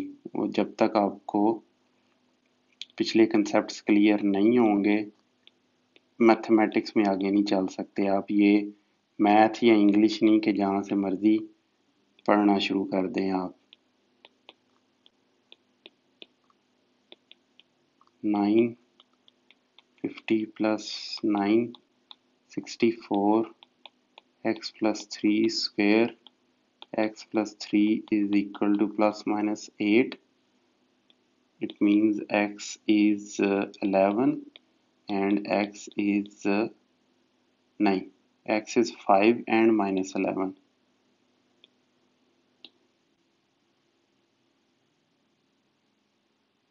X is 5 and negative 11. ये दो आंसर आ जाएंगे.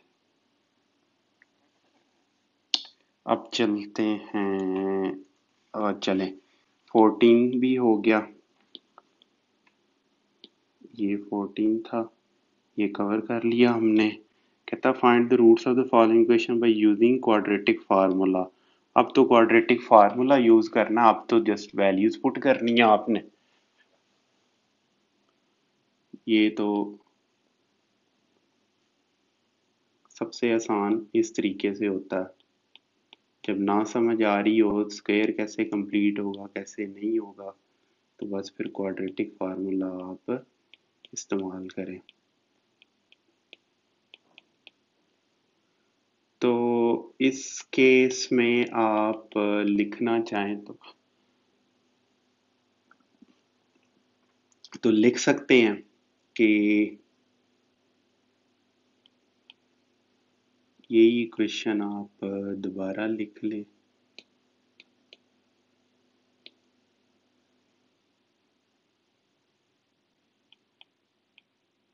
A is 5, B is negative 13 and C is 6. अच्छा, अब x की वैल्यू हो जाएगी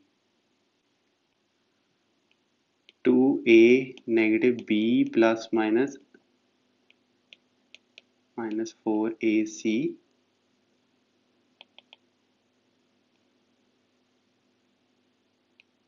quadratic फार्मूला. अच्छा जी, 2 इंटू ए की क्या वैल्यू होगी 5 13 बी स्क्वायर क्या है 169 minus 4 5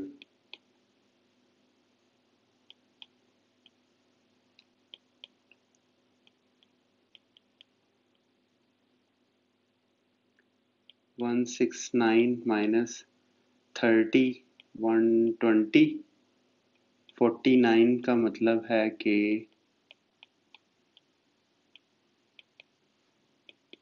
13 plus minus 7 divided by 10 20 10 और होगा 6/10.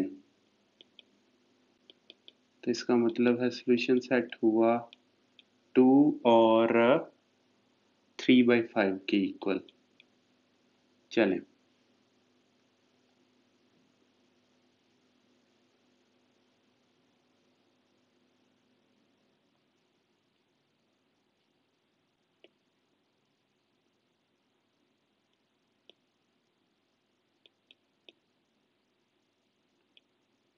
Four x square plus 7x minus 1 is equal to 0.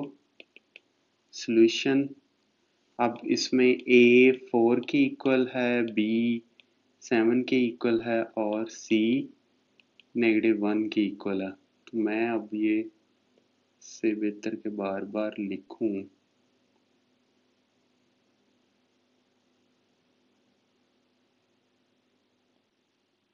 मैं ये ले ही आता हूँ यहाँ पर.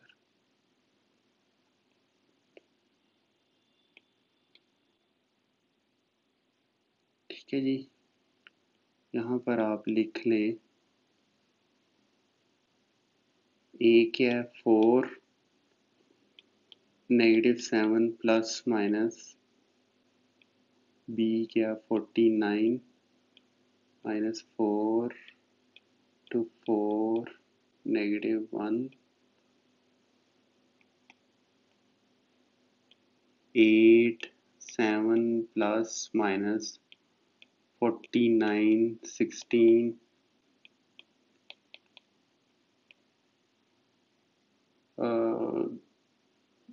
33 होगा ये, हाँ सॉरी प्लस होगा 65 8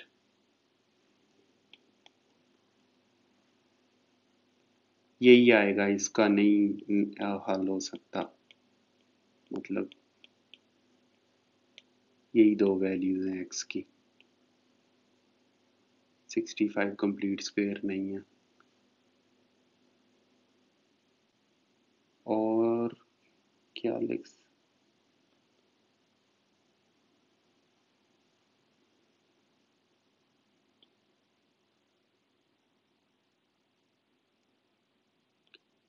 question 17 15x square plus 2a x minus a square is equal to 0।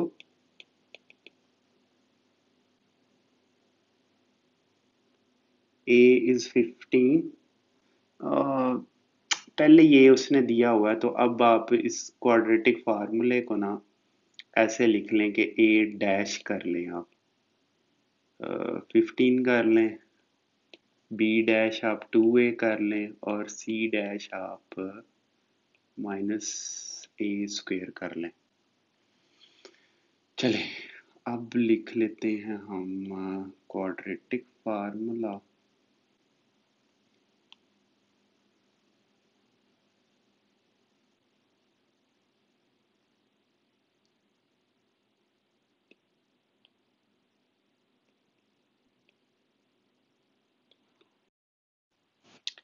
अच्छा जी, इसमें ये होगा कि x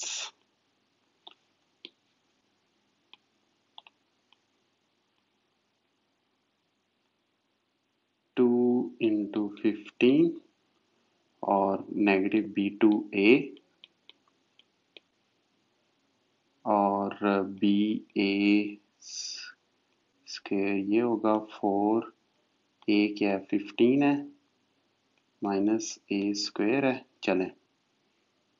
चलो जी ये 30 negative plus minus 4a square negative 60 ये प्लस हो जाएगा 30 2a plus minus 64a square 2a plus minus 8a over 30। ये एक तो हो जाएगा 10a ओवर 30 और दूसरा हो जाएगा ये 6a ओवर 30। तो मीन्स के सॉल्यूशन सेट आएगा a negative a over 3 a over 5, ये दो आंसर आएंगे। आंसर ना आप पीछे से देख लिया करें, मैं अगर मेरे से मिस हो जाए कोई गलती शलती हो जाए तो रह सकती है वो गलती। और कमेंट्स में आप नीचे अगर लिख दें तो फिर वो मैं उसे दुरुस्त भी कर लूँगा गलती को।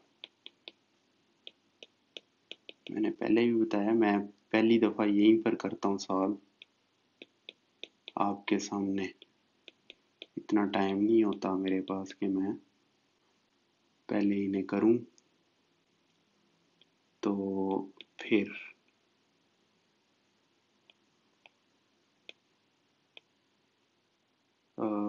Negative b plus minus b square minus 4ac यही है जी क्वाड्रेटिक फार्मूला। चलें x की वैल्यू यहाँ लिखी 16 8 प्लस माइनस बी को आप स्क्वायर करें 64 आ जाएगा, -4 ए को ये और सी 1 की इक्वल आया, ये तो 0 हो जाएगा, तो 8/32, तो ये आ जाएगा 1/4। ये दोनों सोल्यूशन यही होंगे, 1/4 एंड -1/4। इस केस में दोनों एक ही सोल्यूशन होंगे। अब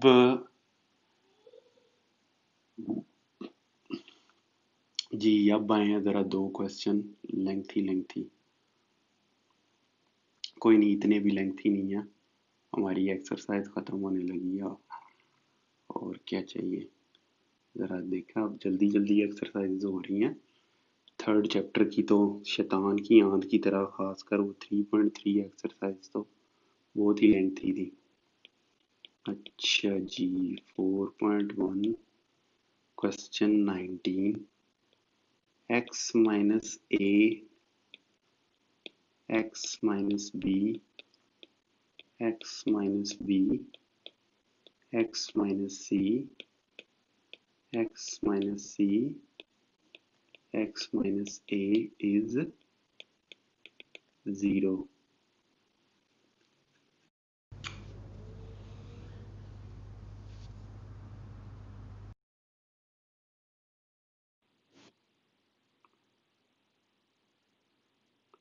अच्छा, इस केस में होगा कि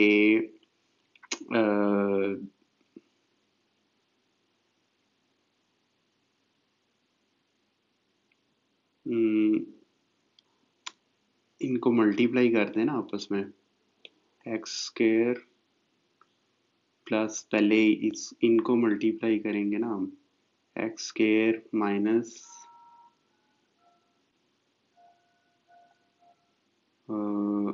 एक्स प्लस बी एक्स कर दें,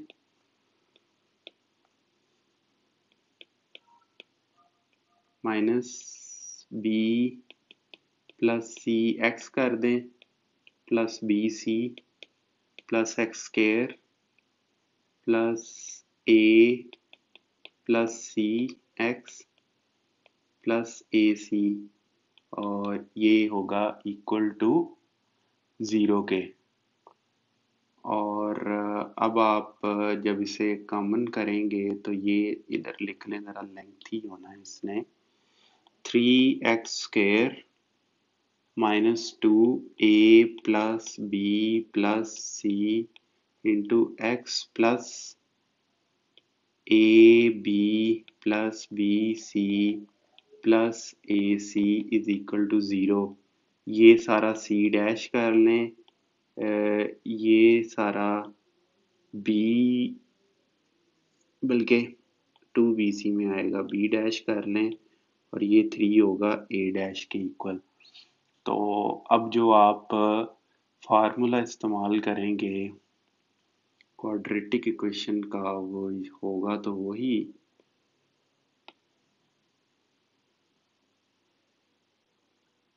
लेकिन वो ज़रा dash dash dash dash and dash चलें। इस केस में x आप इसके इक्वल देंगे,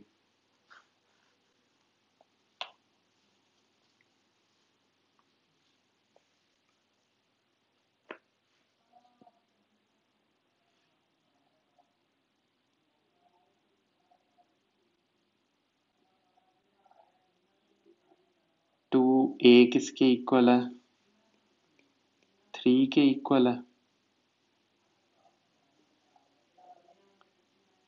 नेगेटिव बी ये है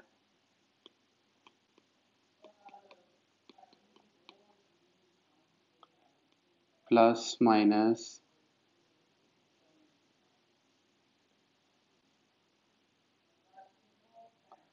बी स्क्वायर होगा, बी डैश स्क्वायर है ना, तो वो होगा 4a plus B plus C square minus 4a क्या है, 3 है, c क्या है, a plus B C plus A C ये आपके पेज के ऊपर शायद जगह ना मिले आपको। ये 13 इंच की स्क्रीन पे मुझे मुश्किल से मिल रही है, तो चलें खैर। यहाँ पर ये 6 आ जाएगा और ये आ जाएगा 2a plus 2b plus 2c plus minus, ये ठीक है ना, ये नेगेटिव साइन था तो इस वजह से यहाँ प्लस साइन आया। मैं अब अच्छा जी, अब होगा ये कि आपको एक्सपेंड करना पड़ेगा इसको, और जब आप इसको एक्सपेंड करेंगे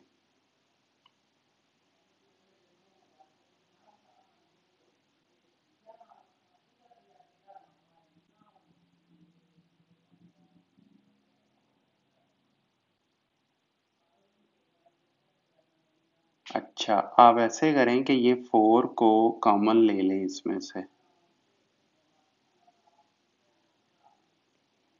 ठीक है।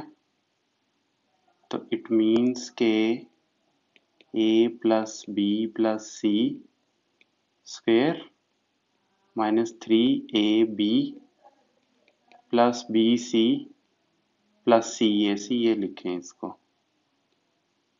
सी ए के बैट भी बड़े मशहूर होते थे, आजकल पता नहीं मिलते हैं कि नहीं। अच्छा जी, ये 4 को आप बाहर भी ला सकते हैं, इस 4 को, ये 4 को आप बाहर लेकर आएंगे तो ये 2 बन जाएगा। और चलिए इसको ऐसे कर लेते हैं हम, ये बनेगा 2 × 3, ये बनेगा 2a प्लस बी प्लस सी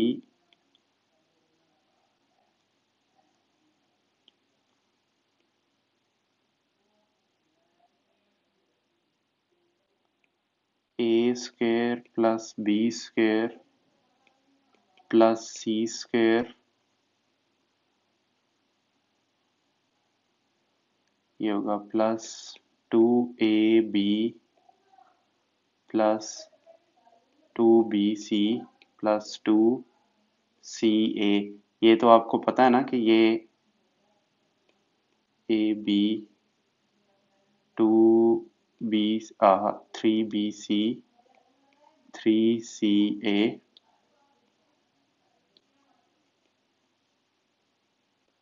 चलें जी। और इस केस में 3 होगा a plus B plus C plus minus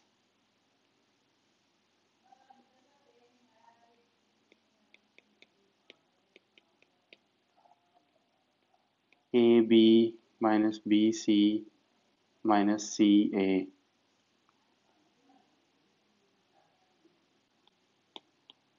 अब यही इसका सॉल्यूशन सेट है, तो इसी को मैं पकड़ के नीचे ले आता हूँ। नहीं, ये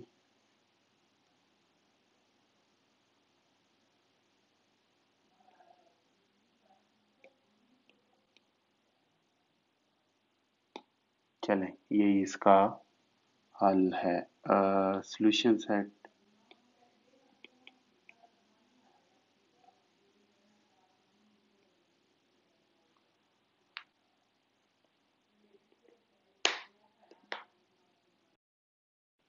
अच्छा जी, अब आखिरी क्वेश्चन है इस एक्सरसाइज का, वो कर लेते हैं और ये एक्सरसाइज खत्म फिर। अ,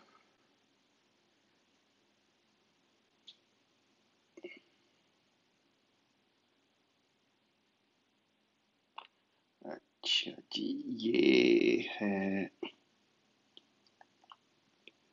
question 20, a square plus B plus C x plus B plus C is equal to, ये थोड़ा सा इसे छोटा कर लें,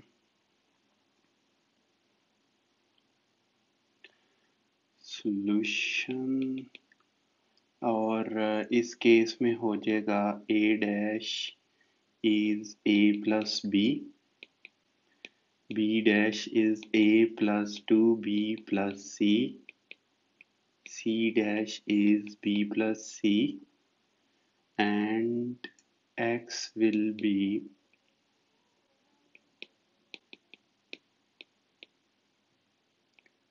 b dash square minus 4a dash c dash 2a dash. Quadratic formula. अब यहाँ पर ये होगा x इज इक्वल टू, अब पुट कर दें वैल्यूज। a क्या है, 2 इंटू ए प्लस बी लिख दें। यहाँ आ जाएगा a plus 2b plus c plus minus b square, b dash square होगा a plus b plus c square minus 4a plus b into b plus c। चलें, अब बस पीछे ये सारी टर्म्स लिखनी है और सिर्फ कंसंट्रेशन चाहिए कि ध्यान से आपने उनको कैंसल आउट करना है और इसे सिंप्लीफाई करना है। सिर्फ और सिर्फ कंसंट्रेशन का मामला है। फार्मूला वही नॉर्मल फार्मूला लगाना है। अब यहाँ पर थोड़ा सा इशू ये होगा कि ये A square plus 4b square plus c square plus 2 4 आ जाएगा, बल्कि 2abc आता है, ab आता है ना, तो ये 4ab हो जाएगा क्योंकि ऊपर 2b है।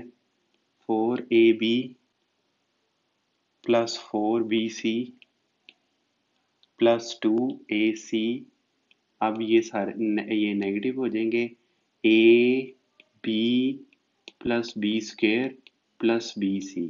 चलें जी, इसमें हम अब कर लेंगे, कैंसल आउट करें जो जो भी होती हैं टर्म्स। ये ए बी ये और ये ख़त्म हो जाएंगी, बी सी ये और ये ख़त्म हो जाएंगी, तो पीछे रह जाएंगी ये टर्म्स 2a प्लस बी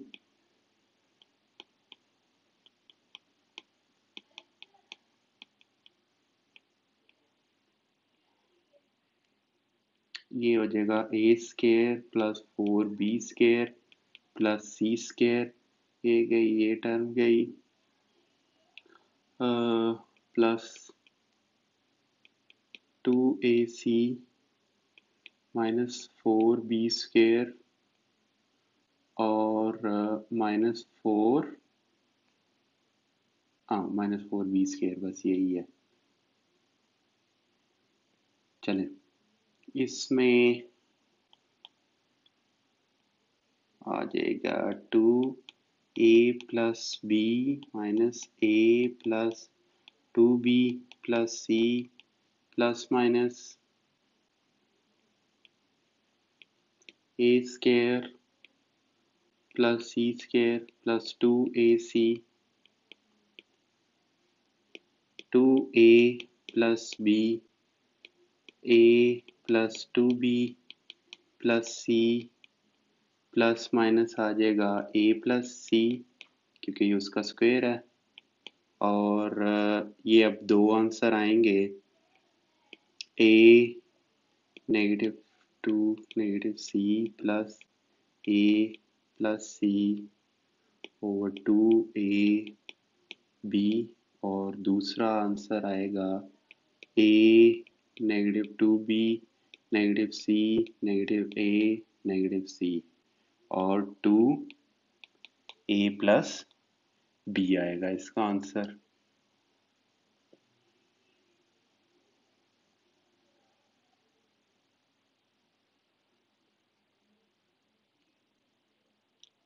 ठीक है जी, इस केस में ये टर्म इस टर्म से गई, ये इससे गई, तो ये नेगेटिव बी। अच्छा, ये मैंने क्वेश्चन करने के बाद मुझे गलती मिली है इसमें, तो वो फिर गलती ये हुई कि यहाँ पर ए बी सी, ये टर्म मिस हो गई थी ए सी की, तो ये ए सी की टर्म आएगी, उस वजह से ये ए सी 4AC है और ये 2AC नेगेटिव, यहाँ पर बस नेगेटिव आ जाना, बाकी वही रहेगा मामला सारा। यहाँ पर नेगेटिव नेगेटिव और ये नेगेटिव, और यहाँ पर ये आएगा नेगेटिव, और उस वजह से अब ये इसको कैंसल आउट नहीं करेगा, ये आ जाएगा 2B -2C, तो ये कैंसल आउट हो जाएगा ए बी से, तो ये आंसर आएगा हमारे पास एक। और दूसरा, इस केस में ये C प्लस हो जाएगा, तो ये C गया उससे, और यहाँ ये आ जाएगा 2A -2B over 2A plus B, तो ये आ जाएगा जी negative b plus c over ए प्लस बी, और negative 2A plus b 2A plus B, तो सॉल्यूशन सेटअप होगा नेगेटिव बी प्लस सी और ये -1, ये सॉल्यूशन सेट है और एक्सरसाइज खत्म हुई। कोई जिफ ढूंढे।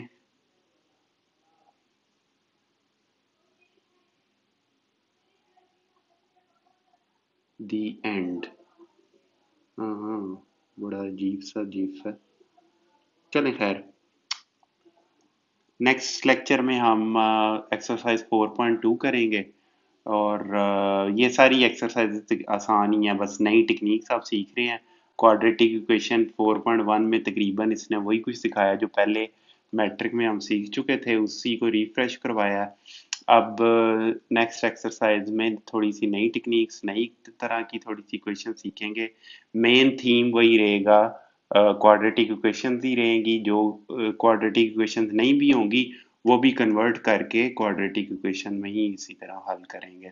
इसकी अहमियत मैंने बता दी है इस लेक्चर में आपको, जाके शुरू में थ्योरी जो मैंने बताई है वो दोबारा आप देख लें, वो काफ़ी अहम है, मैथ लवर्स और मैथ गुरुज के लिए काफ़ी अहम है। बाकी जो सिर्फ क्वेश्चन करना चाहते हैं वो उसे स्किप करें और क्वेश्चन देखें जो भी आपने देखना है, और इसे हल करें और अपना मकसद पूरा करें। ठीक है जी, कमेंट्स अपने ज़रूर आगाह कीजिएगा, फीडबैक से अपना ख्याल रखिएगा, अपने इर्द गिर्द के लोगों का भी। इजाज़त दें।